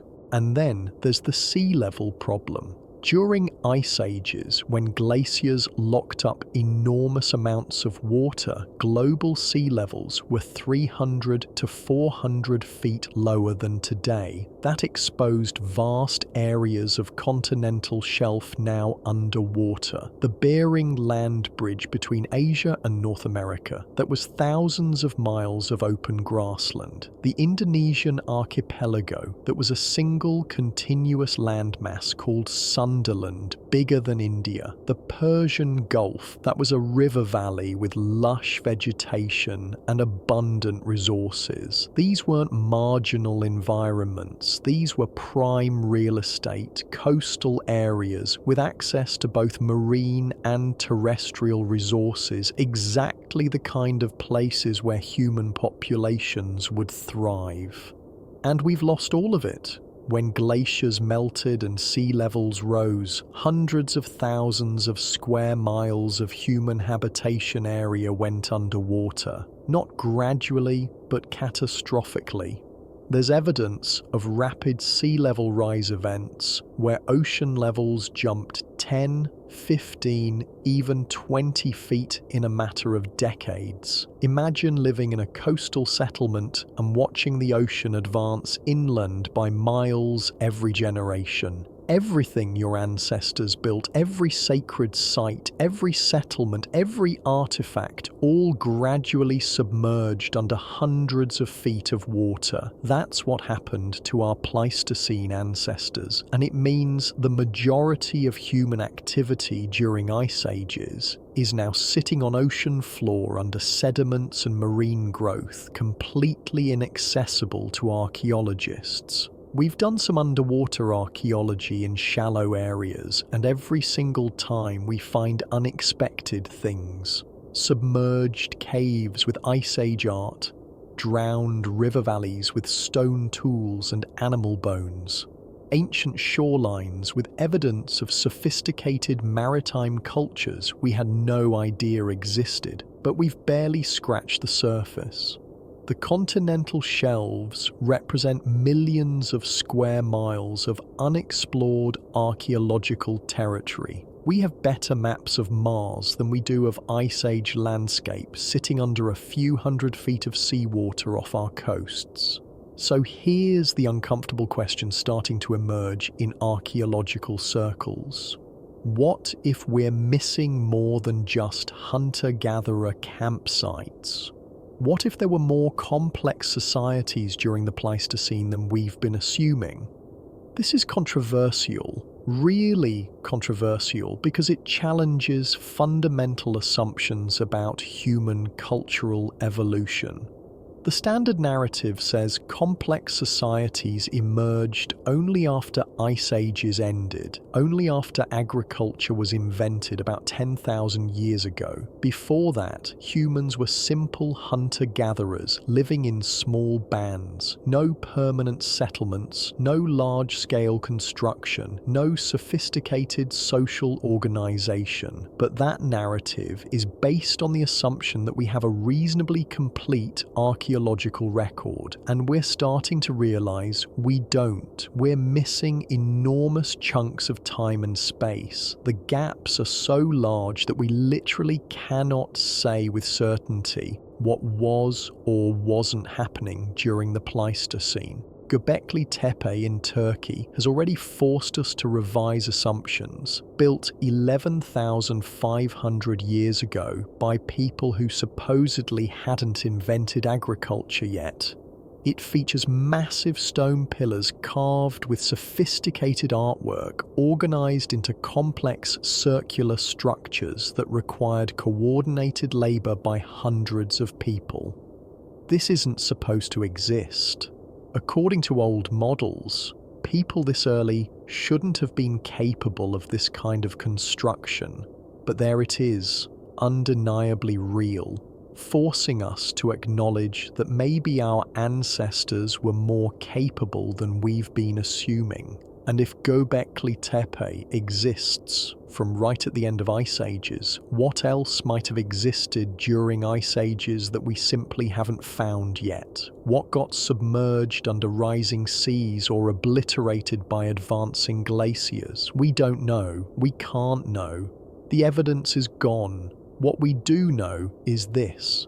The Pleistocene was a time of dramatic environmental change, repeated catastrophes, and human populations pushed to the absolute limits of survival. The same conditions that created the genetic bottleneck 900,000 years ago were repeated over and over during ice ages. Glacial advances, mega droughts, volcanic eruptions, rapid climate shifts, each would have destroyed populations, obliterated archaeological sites, and reset human cultural development in affected regions. The humans who survived were tough, adaptable, innovative, but they were also living on borrowed time, knowing that at any moment climate could shift and everything they'd built could be destroyed.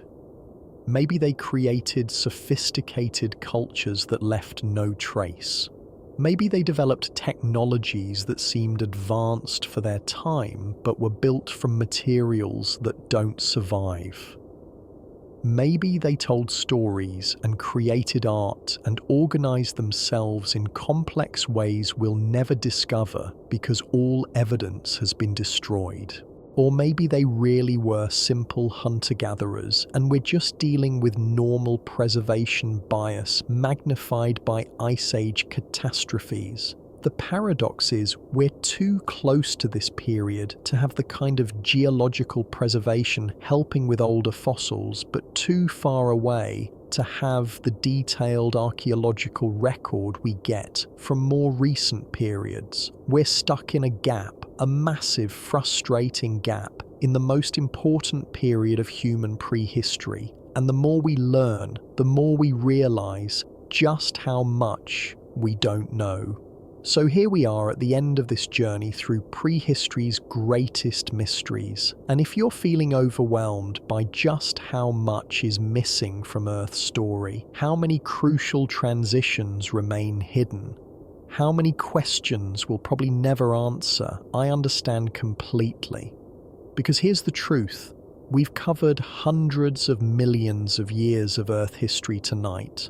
walked through entire epochs where continents shifted, climates transformed, life evolved in directions we're only beginning to understand. And the most honest thing I can tell you is we barely know anything. Those gaps we've explored, the bottleneck that nearly destroyed humanity 900,000 years ago, the Paleocene recovery we can only glimpse in fragments, the Eocene jungles that left more questions than answers, the Oligocene and Miocene transitions that should explain how apes became humans, but instead remain frustratingly obscure, the Pliocene when upright walking evolved but we can't see it happening, the Pleistocene when complex human behavior emerged but the evidence is underwater or destroyed. They're not bugs in our understanding, they're features, they're reminders that Earth's story is almost incomprehensibly vast and that human knowledge, impressive as it is, can only illuminate tiny patches of that immense darkness.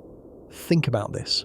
Every single day somewhere on Earth, a paleontologist uncovers something that shouldn't exist according to our current models. A fossil in the wrong geological layer. A species that evolved millions of years earlier than we thought possible. Evidence of climate shifts we never predicted. Stone tools where there shouldn't be any humans. Each discovery is like turning on a light in one room of a mansion with 10,000 rooms. Now we can see what's in this particular space, but it also reveals dozens of new doorways leading to places we didn't even know existed. Last year, researchers found evidence of complex tool use in North America 30,000 years earlier than previously believed. That discovery didn't just add information, it fundamentally changed our understanding of when humans arrived in the Americas and what routes they might have taken. One discovery, entire textbooks rewritten. 2 years ago, scientists discovered a previously unknown human species in the Philippines, Homo luzonensis, living on islands at the same time as Neanderthals, Denisovans, and modern humans. We had no idea they existed. Their DNA hasn't survived, so we can't sequence it. We don't know how they got to those islands or what happened to them. They're ghosts, just like the gaps we've explored tonight, and that's what makes this so fascinating. These aren't puzzles with missing pieces we'll eventually find under the couch. These are puzzles where most pieces were destroyed millions of years ago, and we're trying to reconstruct the image from the few fragments that accidentally survived. The fossil record preserves maybe one organism out of every 10,000 that lived. Soft tissue decays, bones scatter, geological processes grind evidence into dust. Most of what happened in Earth's history left no trace whatsoever. The fact we know anything about the Paleocene or Eocene or Oligocene is actually miraculous, but that makes every discovery more precious. Every fossil, every ancient pollen grain, every preserved footprint becomes a message from an almost unimaginably distant past. Voices from creatures that have been extinct longer than humans have existed, telling us stories we're only beginning to learn how to hear, and we're getting better at hearing them. New technologies are revealing secrets locked in rocks that previous generations couldn't access. CT scanning lets us look inside fossils without destroying them. Ancient DNA analysis can extract genetic information from samples we thought were hopeless. Isotope analysis tells us what extinct animals ate, what temperatures they lived in, how they moved across landscapes. Every year the gaps get a little smaller, not much, maybe a few thousand years here or there in timescales spanning millions. But those small victories matter. They're proof that the unknown isn't unknowable, just not known yet. If you've enjoyed this journey through the gaps in Earth's history, if these ancient mysteries have sparked something in your imagination or helped you drift off thinking about deep time and lost worlds, drop a comment telling me where you're watching from. Are you falling asleep in Toronto? Listening during a late shift in Tokyo? Maybe you're somewhere I've never heard of. Some small place with its own ancient rocks and hidden histories. Hit that like button if you want more videos exploring mysteries science can't quite explain yet. And subscribe, because we're just getting started. There are so many more gaps to explore, so many more mysteries hiding in the spaces between what we know, because ultimately that's what makes us human. Not that we know everything, but that we keep looking, keep digging, keep asking questions, even when answers are separated from us by millions of years and countless catastrophes. We're descendants of survivors, products of bottlenecks and climate disasters, and evolutionary experiments that somehow worked out. We're storytelling apes trying to understand a planet that existed for billions of years before we showed up, and will exist for billions more after we're gone. And there's something deeply comforting about that, something peaceful in accepting that we're just one brief chapter in an impossibly long book, most of whose pages have been lost to time. The thing is, we've been talking about gaps like they're problems to be solved, puzzles with missing pieces that we'll eventually find if we just look hard enough. But what if some of these gaps are trying to tell us something more fundamental about the nature of time itself and our ability to understand deep history? Because here's something that doesn't get discussed enough in popular science. The gaps aren't evenly distributed across Earth's timeline. They cluster in specific periods, create patterns that suggest something more systematic is going on than just random preservation failure. Take the Cambrian explosion, for instance. About 541 million years ago, life on Earth suddenly, and I mean suddenly in geological terms, exploded in diversity. Before the Cambrian, we have billions of years of mostly single-celled organisms, simple life, bacteria and archaea doing their thing in oceans and mud, then some multicellular organisms, soft-bodied things that left barely any trace, the Ediacaran fauna, strange quilted creatures that don't look like anything alive today. Then boom, the Cambrian explosion. Within maybe 10 to 20 million years, which sounds like a long time but is a blink in evolutionary terms, nearly every major animal body plan that exists today appeared in the fossil record. Arthropods, mollusks, echinoderms, early chordates that would eventually lead to vertebrates like us, complex eyes, hard shells, sophisticated predator-prey relationships, elaborate ecosystems. This rapid diversification is so dramatic, so unlike the slow, steady evolution we see in most of the fossil record, that it's been a source of debate for over a century.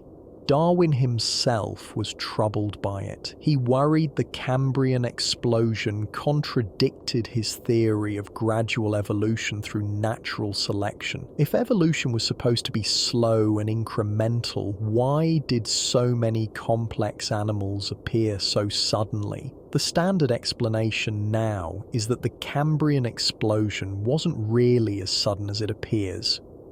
The evolution leading up to it probably took tens of millions of years, but those earlier animals were small and soft-bodied, living in environments that didn't preserve fossils well. So we're missing the gradual build-up, the slow accumulation of complexity that made the Cambrian explosion possible. We only see the explosion itself because that's when animals developed hard parts, shells, and skeletons that fossilize easily. This explanation is probably correct, but here's what bothers me about it. We're essentially saying that one of the most important evolutionary events in Earth's history, the origin of complex animal life, happened during a period where preservation conditions were terrible. The transition from simple to complex multicellular life occurred in the dark, in a gap we can barely see into. And this pattern repeats. Major evolutionary innovations, the kind that fundamentally change what life on Earth looks like, they often seem to happen during periods where the fossil record goes quiet. It's like the universe is playing a cosmic joke on us, hiding the most interesting parts of the story behind preservation failures and geological bad luck. The origin of flight in insects, somewhere in the Devonian or Carboniferous, we think, but the earliest flying insects we've found are already fully adapted for flight. The transitional forms, the insects with proto-wings that were just starting to glide, they're missing. We can speculate about how flight evolved, maybe from gills that became flapping appendages, maybe from structures used for temperature regulation that became useful for gliding, but we don't have fossils showing the transition. Same with powered flight invertebrates. Pterosaurs, the flying reptiles that dominated Mesozoic skies, they appear in the fossil record fully formed, already capable of sophisticated flight. The earliest pterosaur fossils we have, from about 220 million years ago, show animals with fully developed wings, flight membranes, hollow bones, all the adaptations needed for powered flight. But how did they get those adaptations? What did the ancestors of pterosaurs look like before they could fly? We don't know. The fossils that would show us are missing. Birds evolved flight independently, and we have slightly better fossil evidence for their transition, mainly because of exceptional fossil sites in China that preserved feathered dinosaurs. But even there we have gaps. We can see dinosaurs with feathers that probably couldn't fly, and we can see early birds that definitely could fly, but the exact transition, the point where gliding became true powered flight, that's still unclear. And bats, mammals that evolved flight, they appear in the fossil record already fully adapted. The earliest bat fossils we have, from about 52 million years ago, are almost indistinguishable from modern bats. Fully formed wings, echolocation capabilities based on their inner ear structure, bodies designed for aerial hunting. But their ancestors, the ground-dwelling mammals that slowly developed flight capability, where are they? Gone. Lost to another gap. This pattern is so consistent it's almost suspicious. Every major evolutionary innovation, every fundamental change in how organisms interact with their environment seems to happen during periods where preservation is poor. Is this just coincidence? Random bad luck that the most interesting evolutionary transitions occurred when and where fossilization was unlikely? Maybe. But there's another possibility that's worth considering. Maybe rapid evolutionary change itself occurs during periods of environmental instability, and environmental instability is exactly what makes fossilization unlikely. Think about it. Evolution happens fastest when environments are changing, when selection pressures are strong, when organisms are forced to adapt or die. Stable environments produce stable ecosystems with slowly evolving species, but unstable environments, periods of climate chaos, dramatic geological change, rapid habitat transformation, these create intense selection pressure that drives rapid evolution. But unstable environments are terrible for fossil preservation. Lakes dry up, rivers change course, sediments get eroded before they can lithify into rock. The very conditions that speed up evolution also destroy the evidence of evolution occurring. If this is true, and I'm not saying it definitely is, but it's worth considering, then the gaps in the fossil record aren't random, they're systematic. We're missing evidence of the most important evolutionary transitions precisely because those transitions happened during the times and places where preservation was least likely. This would mean that our understanding of evolution is fundamentally skewed. We are studying the periods of stability, the times when evolution was relatively slow and environments were conducive to fossilization. But the major innovations, the big leaps, the crucial transitions, those happened in the gaps, in the unstable periods that left almost no fossil record. It's like trying to understand human history, but only having records from peaceful, prosperous times. You'd miss all the wars, all the revolutions, all the major social transformations. You'd see society before major changes and after major changes, but you'd miss the changes themselves. That's potentially what we're dealing with in paleontology. And this has profound implications for how we think about evolution and Earth's history. Because if the gaps aren't random, if they're systematically hiding the most important parts of the story, then our picture of how life evolved is necessarily incomplete in very specific ways. We understand evolution during stable periods pretty well. We can track gradual changes, slow accumulation of small modifications, species adapting to relatively constant environments. But rapid evolution, the kind that produces major innovations and fundamentally new body plans, that mostly happened in the gaps. We know it happened because we can see the results, but we can't watch it happening, can't identify the specific mechanisms, can't observe the transitional forms. This matters for understanding our own evolution too, because human evolution wasn't a slow, steady process. It was punctuated by rapid changes, periods where our ancestors evolved quickly in response to environmental challenges. And those periods of rapid change, they're the ones with the worst fossil preservation. The transition from Australopithecus to Homo, when our ancestors developed larger brains and more sophisticated tools, that probably happened during a period of dramatic climate instability in East Africa. Glacial periods in the northern hemisphere were affecting global climate, creating boom and bust cycles in African environments. Forests would expand during wet periods, then contract during droughts. Food resources would appear and disappear. Selection pressure was intense, and that's exactly when our ancestors evolved the flexibility, intelligence, and adaptability that would eventually make humans successful.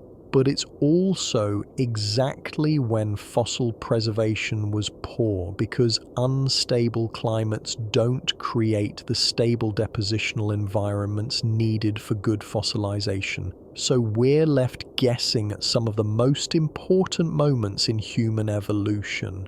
When did language emerge? We don't know. The fossil record can't tell us because language doesn't fossilize. We can look at skull shape and try to infer whether ancient humans had the right vocal anatomy for complex speech, but that only tells us if language was possible, not whether it actually existed.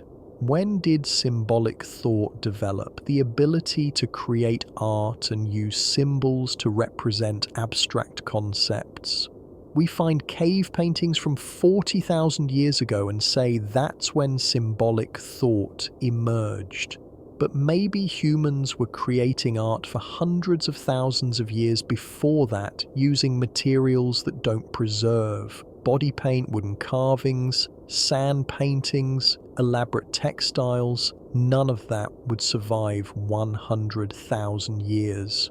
We'd never find it. The archaeological record shows us stone tools because stone survives, but our ancestors probably made 10 wooden tools for every stone one. Wood is easier to work, more versatile, lighter to carry, but wooden tools rot away within decades or centuries. We find them only in exceptional circumstances, waterlogged bogs or dry caves, where normal decay processes are prevented. So our understanding of human technological development is based primarily on the one material that survives, which is probably the least representative of what humans actually used.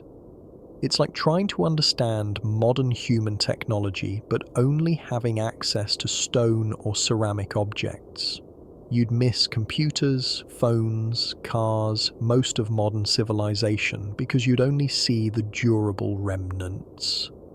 This preservation bias affects every aspect of how we understand the past. We know more about ancient humans who lived in caves than those who lived in open environments, not because caves were more important, but because caves preserve evidence better. We know more about coastal populations from certain periods than inland populations, but that might just reflect where the right kinds of sediments accumulated. We even have bias based on how people treated their dead. Cultures that buried their dead in specific locations with grave goods, we have abundant evidence of them. Cultures that cremated their dead or practiced sky burial, leaving bodies to be consumed by scavengers and weather, they're nearly invisible in the archaeological record. They existed, probably in large numbers, but left almost no trace. And this brings us back to those mysterious human species that keep turning up unexpectedly: the Denisovans, the Hobbits, Homo naledi, Homo luzonensis. These weren't minor populations living in tiny, isolated pockets. They were successful species that survived for hundreds of thousands of years across substantial geographical ranges. The Denisovans might have numbered in the hundreds of thousands or millions at their peak. The Hobbits lived on Flores Island for potentially 700,000 years.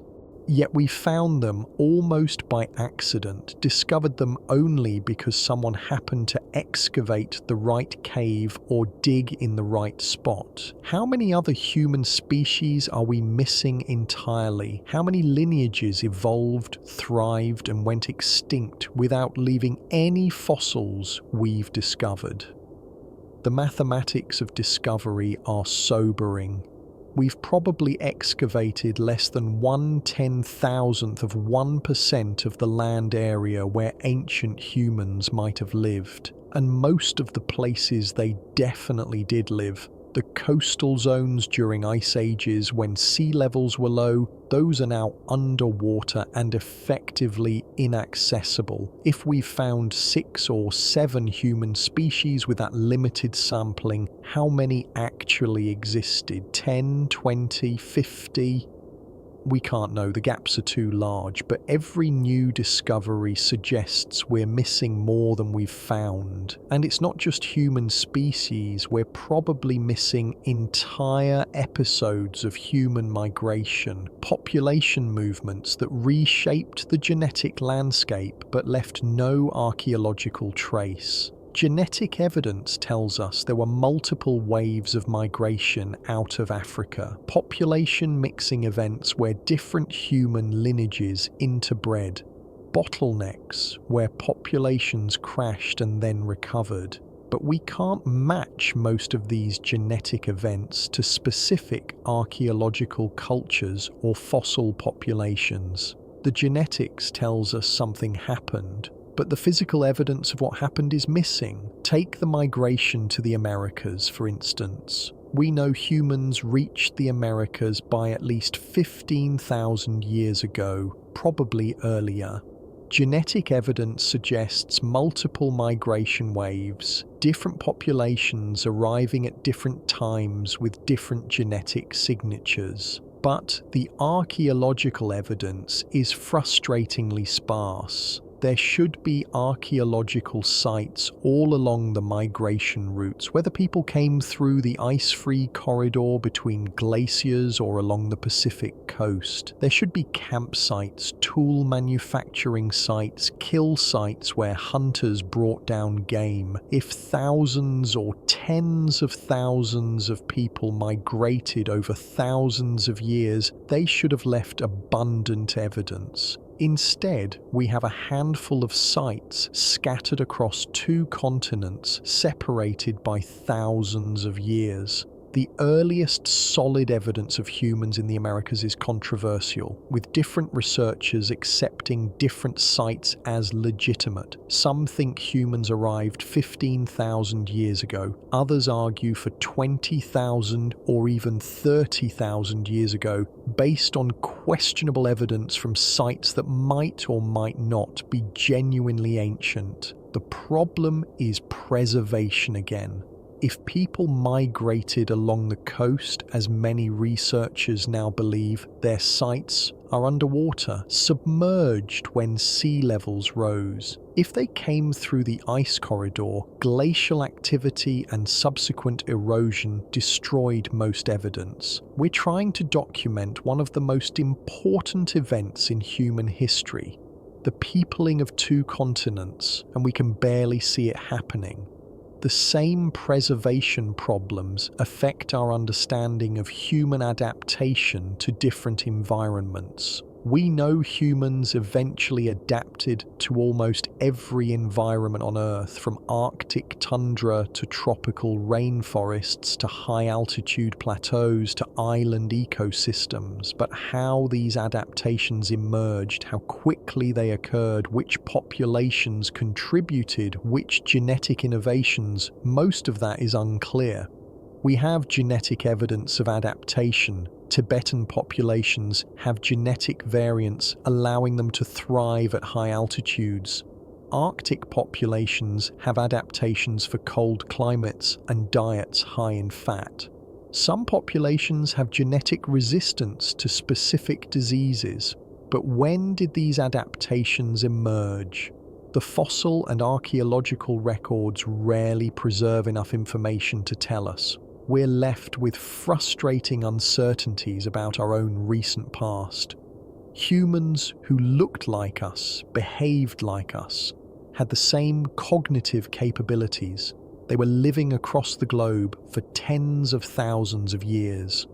They were solving complex problems, adapting to new environments, developing technologies, creating cultures, and we've captured maybe 1% of their story, maybe less. The gaps in recent human history are particularly galling because this is stuff we should be able to figure out.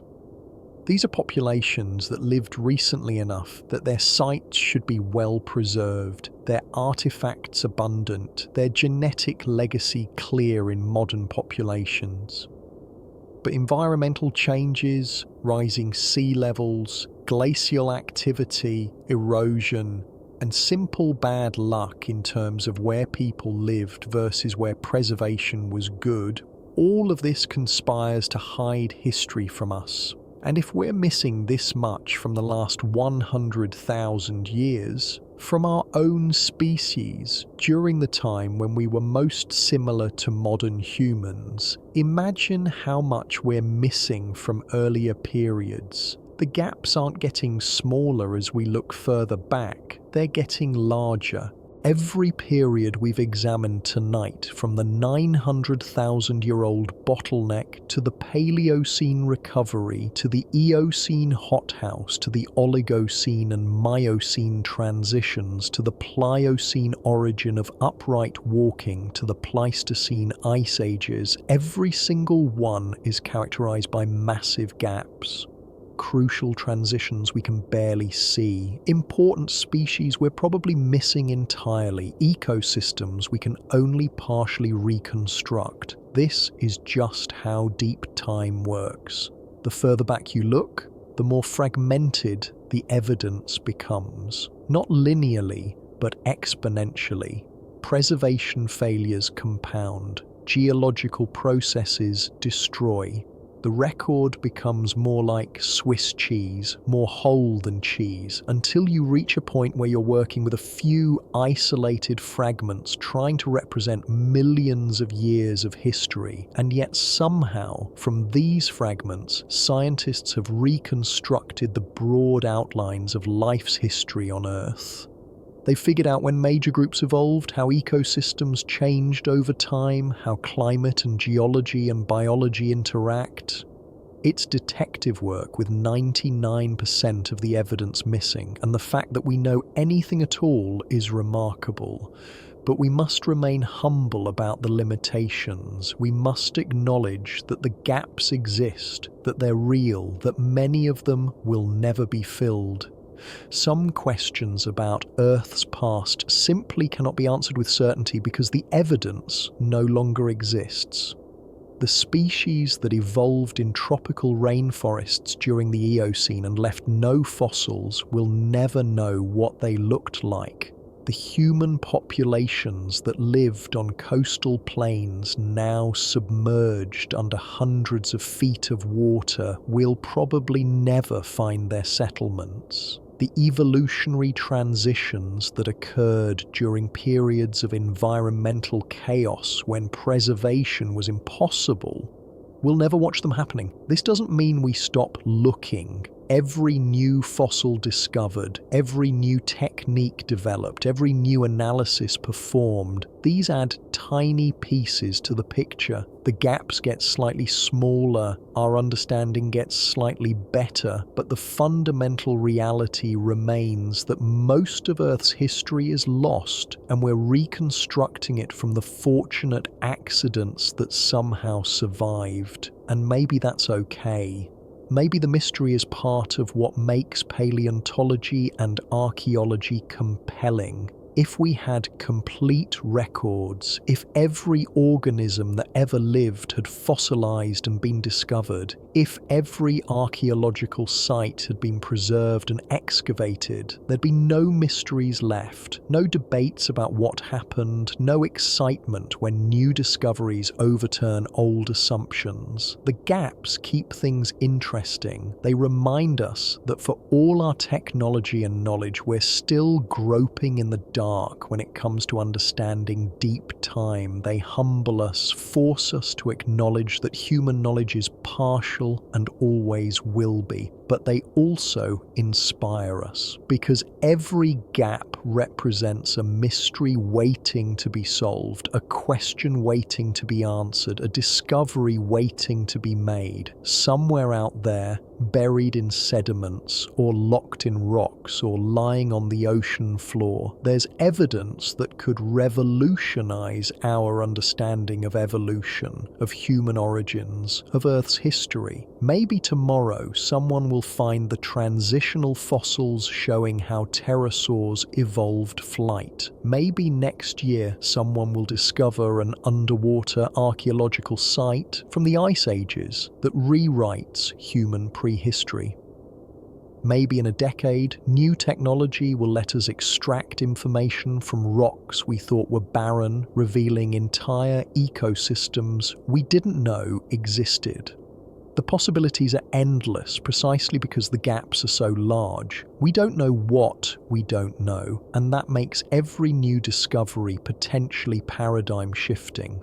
So yes, the gaps are frustrating. They limit our understanding, create uncertainties, force us to acknowledge how little we really know about Earth's past. But they're also what makes the study of deep time endlessly fascinating. They're reminders that the past isn't dead and buried. It's still being discovered, still yielding secrets, still surprising us. And as long as gaps exist, as long as mysteries remain, there will be paleontologists and archaeologists and researchers dedicating their lives to filling in tiny pieces of the picture, each discovery mattering not because it answers every question, but because it answers one question, fills one small gap, brings us one step closer to understanding the immense, complicated, beautiful story of life on Earth. The gaps will always be there. Most of Earth's history is lost and will remain lost. But the pieces we can recover, the fragments we can study, the glimpses we can catch into deep time, these are precious beyond measure. They're messages from a past so distant it barely seems real, proof that Earth has a history vaster and stranger than we can fully comprehend.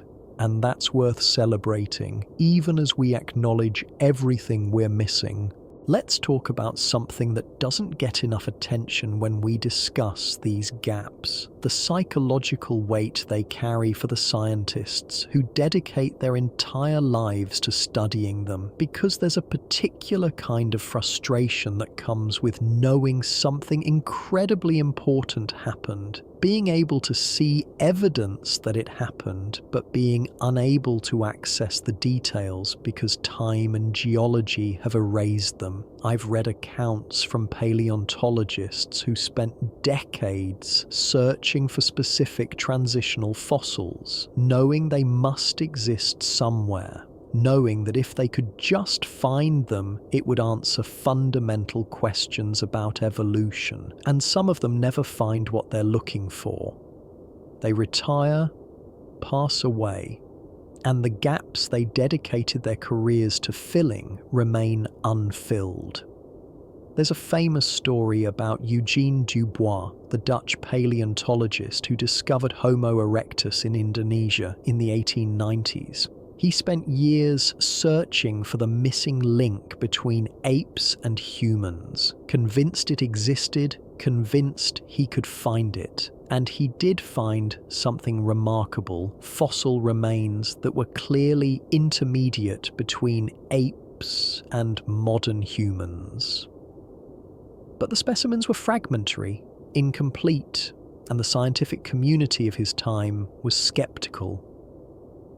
Dubois spent the rest of his life defending his discoveries, trying to find more complete fossils that would prove his interpretations correct. He never found them. He died frustrated, his work unfinished, the gaps he'd hoped to fill still gaping. It took decades after his death for other discoveries to vindicate his interpretations and confirm that yes, he had found something genuinely important. How many modern paleontologists are in similar situations? How many are searching for fossils that will never be found because they simply don't exist anymore? How many are trying to solve mysteries that are fundamentally unsolvable with the evidence available? This isn't meant to be depressing, though it is melancholy in its way. It's meant to highlight the very human dimension of these gaps. They're not just abstract problems in earth science, they're obstacles that real people struggle against, questions that haunt researchers, mysteries that drive entire careers. And the gaps create another problem that's rarely discussed. They make it easy for pseudoscience and alternative theories to flourish. Because when you have enormous gaps in the evidence, when crucial transitions are missing, when major events in Earth's history are poorly documented, that creates space for people to insert their own explanations no matter how far-fetched. Creationist arguments about the fossil record being incomplete and therefore unreliable, they exploit these gaps. Ancient alien theories about humans being genetically engineered because we have missing links, they exploit these gaps. Pseudo-archaeological claims about lost advanced civilizations, they exploit the gaps in our understanding of Ice Age human populations. The scientists know the gaps exist for perfectly natural reasons: preservation bias, geological destruction, the simple rarity of fossilization. But to people without that background, the gaps can seem suspicious, like there's something being hidden or ignored. This puts paleontologists and archaeologists in a difficult position. They need to be honest about the limitations of the fossil record, acknowledge what they don't know, admit when evidence is lacking.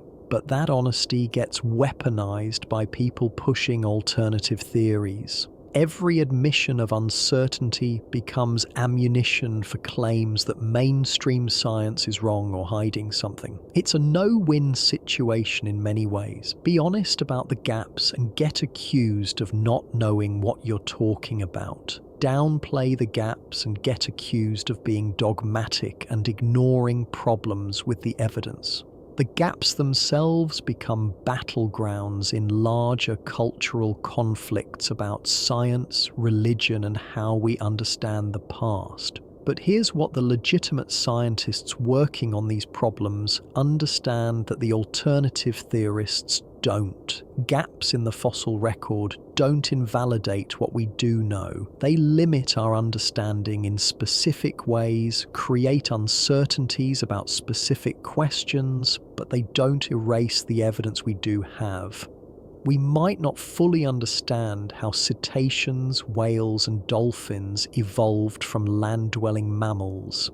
The transitional fossils are incomplete, the early stages are poorly documented, but we have enough fossils to confirm that this transition definitely happened. We can see the progression from four-legged land animals to semi-aquatic creatures to fully aquatic whales. The gaps are frustrating, but they don't change the fundamental reality that this evolutionary transition occurred.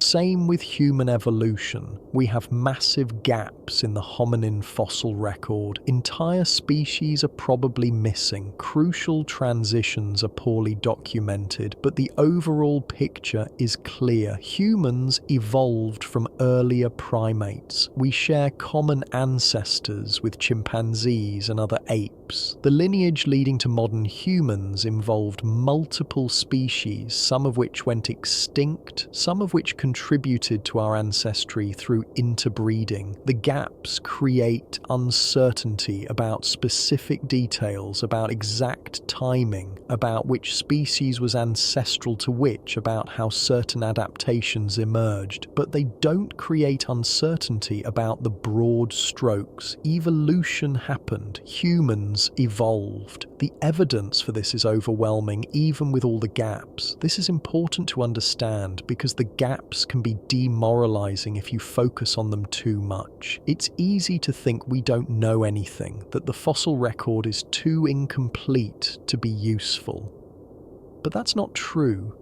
We know an enormous amount. We've reconstructed the history of life on Earth across billions of years. We've identified the major evolutionary transitions. We've documented the rise and fall of entire groups of organisms. Yes, there are gaps, huge gaps, frustrating gaps, gaps that might never be filled. But between the gaps, there's also knowledge, hard-won understanding, extracted from fragmentary evidence through careful analysis and rigorous methodology. And the gaps themselves teach us things. They teach us about how fossilization works, about which environments preserve evidence and which don't. They teach us about geological processes, about how Earth destroys its own history. They teach us humility, remind us that we're studying events from millions of years ago, and we should expect the evidence to be incomplete. They also teach us to be creative in how we approach problems. When direct fossil fossil evidence is lacking, scientists turn to other sources of information. Molecular biology and genetics can tell us about evolutionary relationships and timing, even when fossils are missing. Geological and climate data can tell us about past environments and how they changed. Computer modeling can test hypotheses about how extinct organisms might have lived and behaved. The gaps force innovation. If the fossil record was complete, if we could answer every question just by finding the right fossil, paleontology would be a very different field. But because the evidence is fragmentary, scientists have to pull together information from multiple sources, use indirect evidence, make inferences based on limited data. This makes the field more interdisciplinary, more creative, more interesting in many ways. Still, there are specific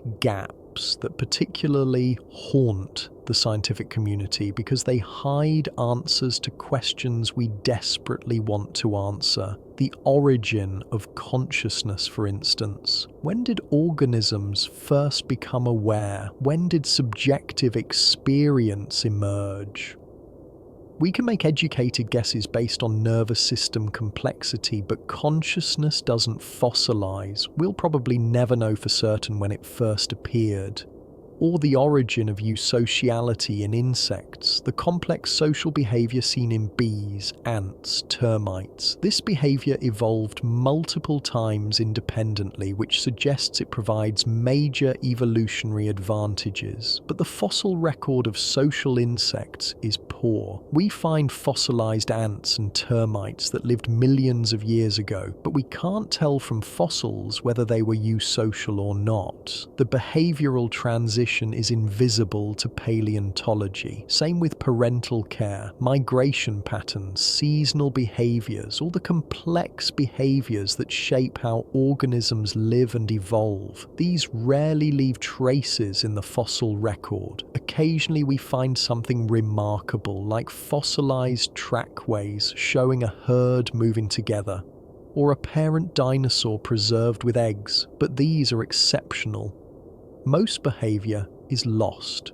This means our understanding of ancient ecosystems is fundamentally incomplete. We can identify which species existed, estimate their abundance from fossil frequency, make inferences about diet from tooth shape and jaw mechanics. But the actual ecological interactions, the day-to-day behaviors that made ecosystems function, those are mostly invisible. Think about modern ecosystems. Think about how complex they are. Predator-prey relationships, but also competition, mutualism, parasitism, commensalism, seasonal migrations that connect distant regions, keystone species whose presence affects dozens of other species, cascading effects where removing one species causes unexpected changes throughout the ecosystem.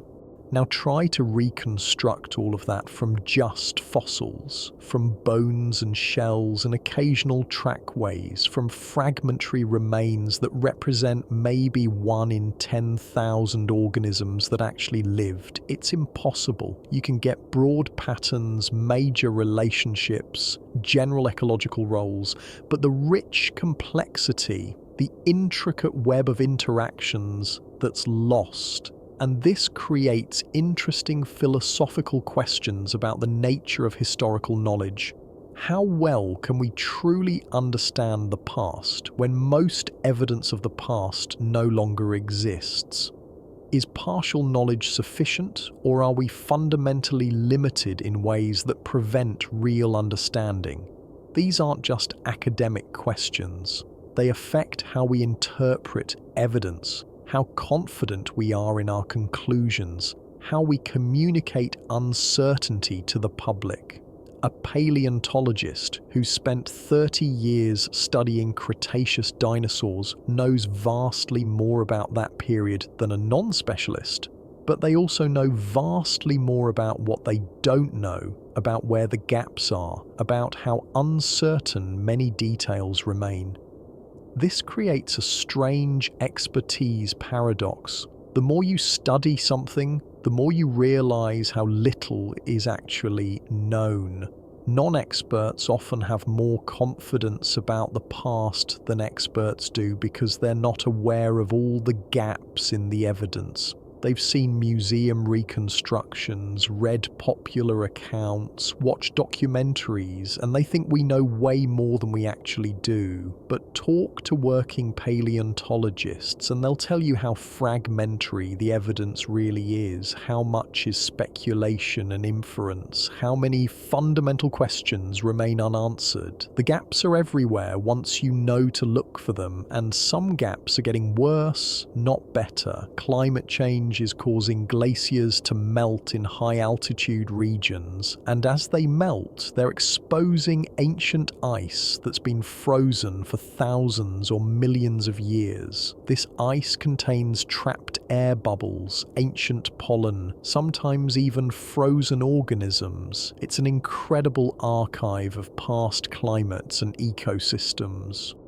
But the same warming that's exposing this ice is also destroying it. Once exposed, ice melts quickly. The evidence is only accessible for a brief window before it's gone forever, melted into water and flowing away. Scientists are racing to sample ice cores to extract what information they can before it's lost. But they can't possibly sample everything. Vast amounts of potential data are melting away without ever being studied. Same thing is happening with permafrost.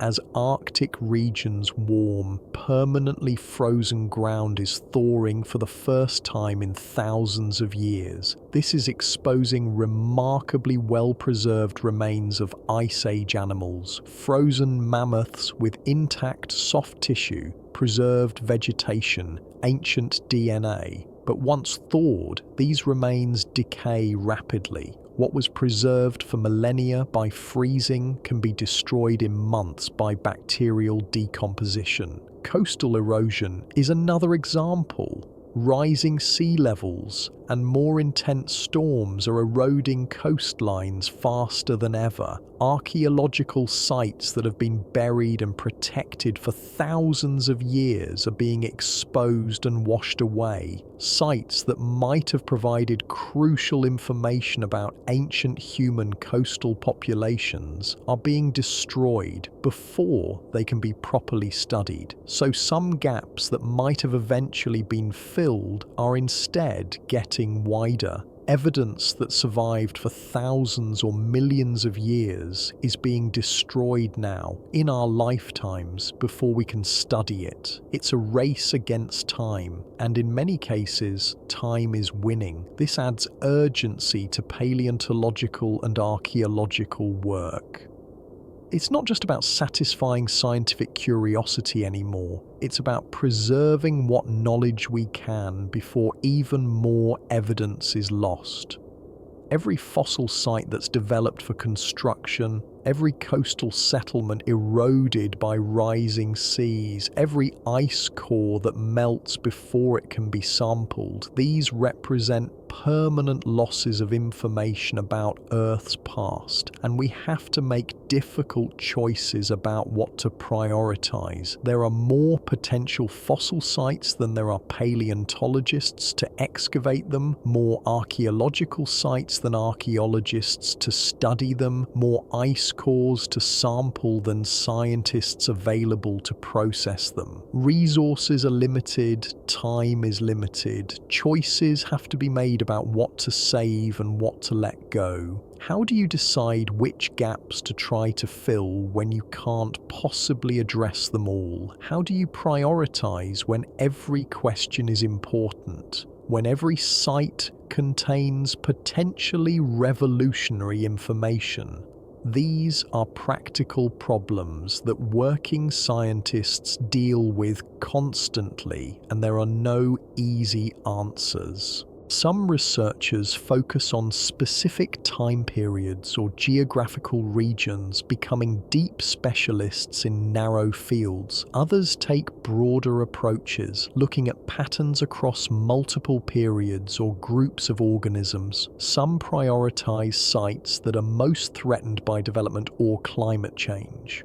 Others focus on questions they think are most important regardless of preservation urgency.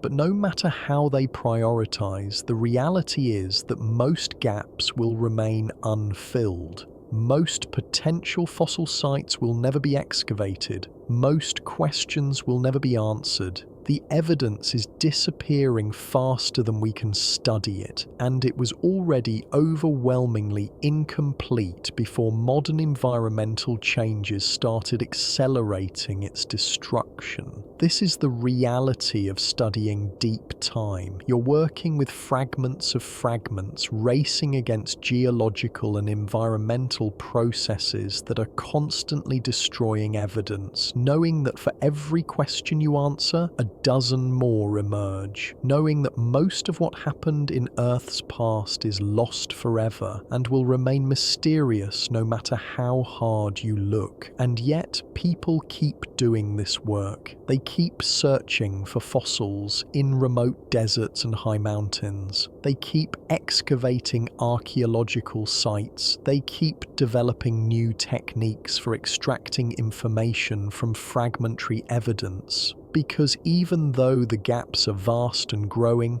even though most questions will never be fully answered, the knowledge we can gain matters.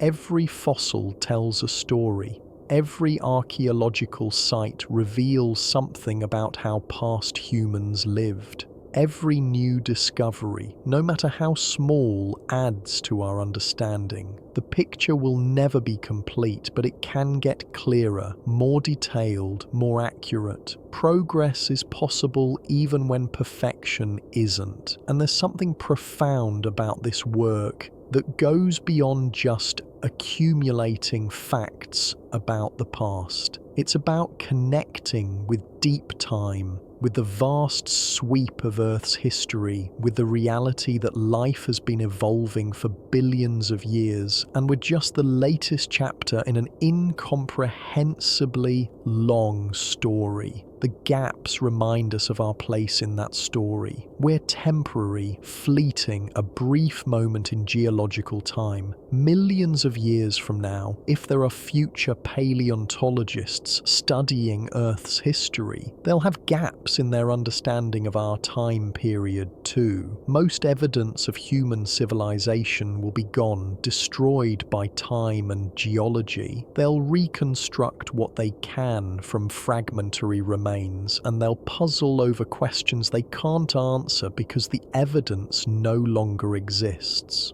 This perspective is humbling. It reminds us that we're part of natural processes much larger than ourselves, that Earth existed for billions of years before humans, and will exist for billions of years after, that the gaps in our knowledge reflect the reality that time erases most traces of existence.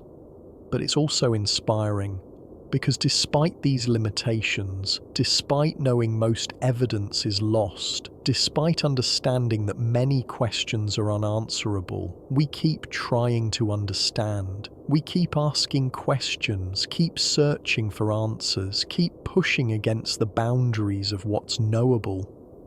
The gaps in Earth's history are vast, frustrating, permanent. They hide crucial transitions, important species, fascinating behaviours. They limit our understanding in fundamental ways. But they don't stop us from trying to understand. And in that trying, in that persistent questioning, despite knowing complete answers are impossible, there's something deeply human, something worth celebrating, even as we acknowledge everything we're missing, everything we'll never know, everything that's been lost to the merciless passage of time.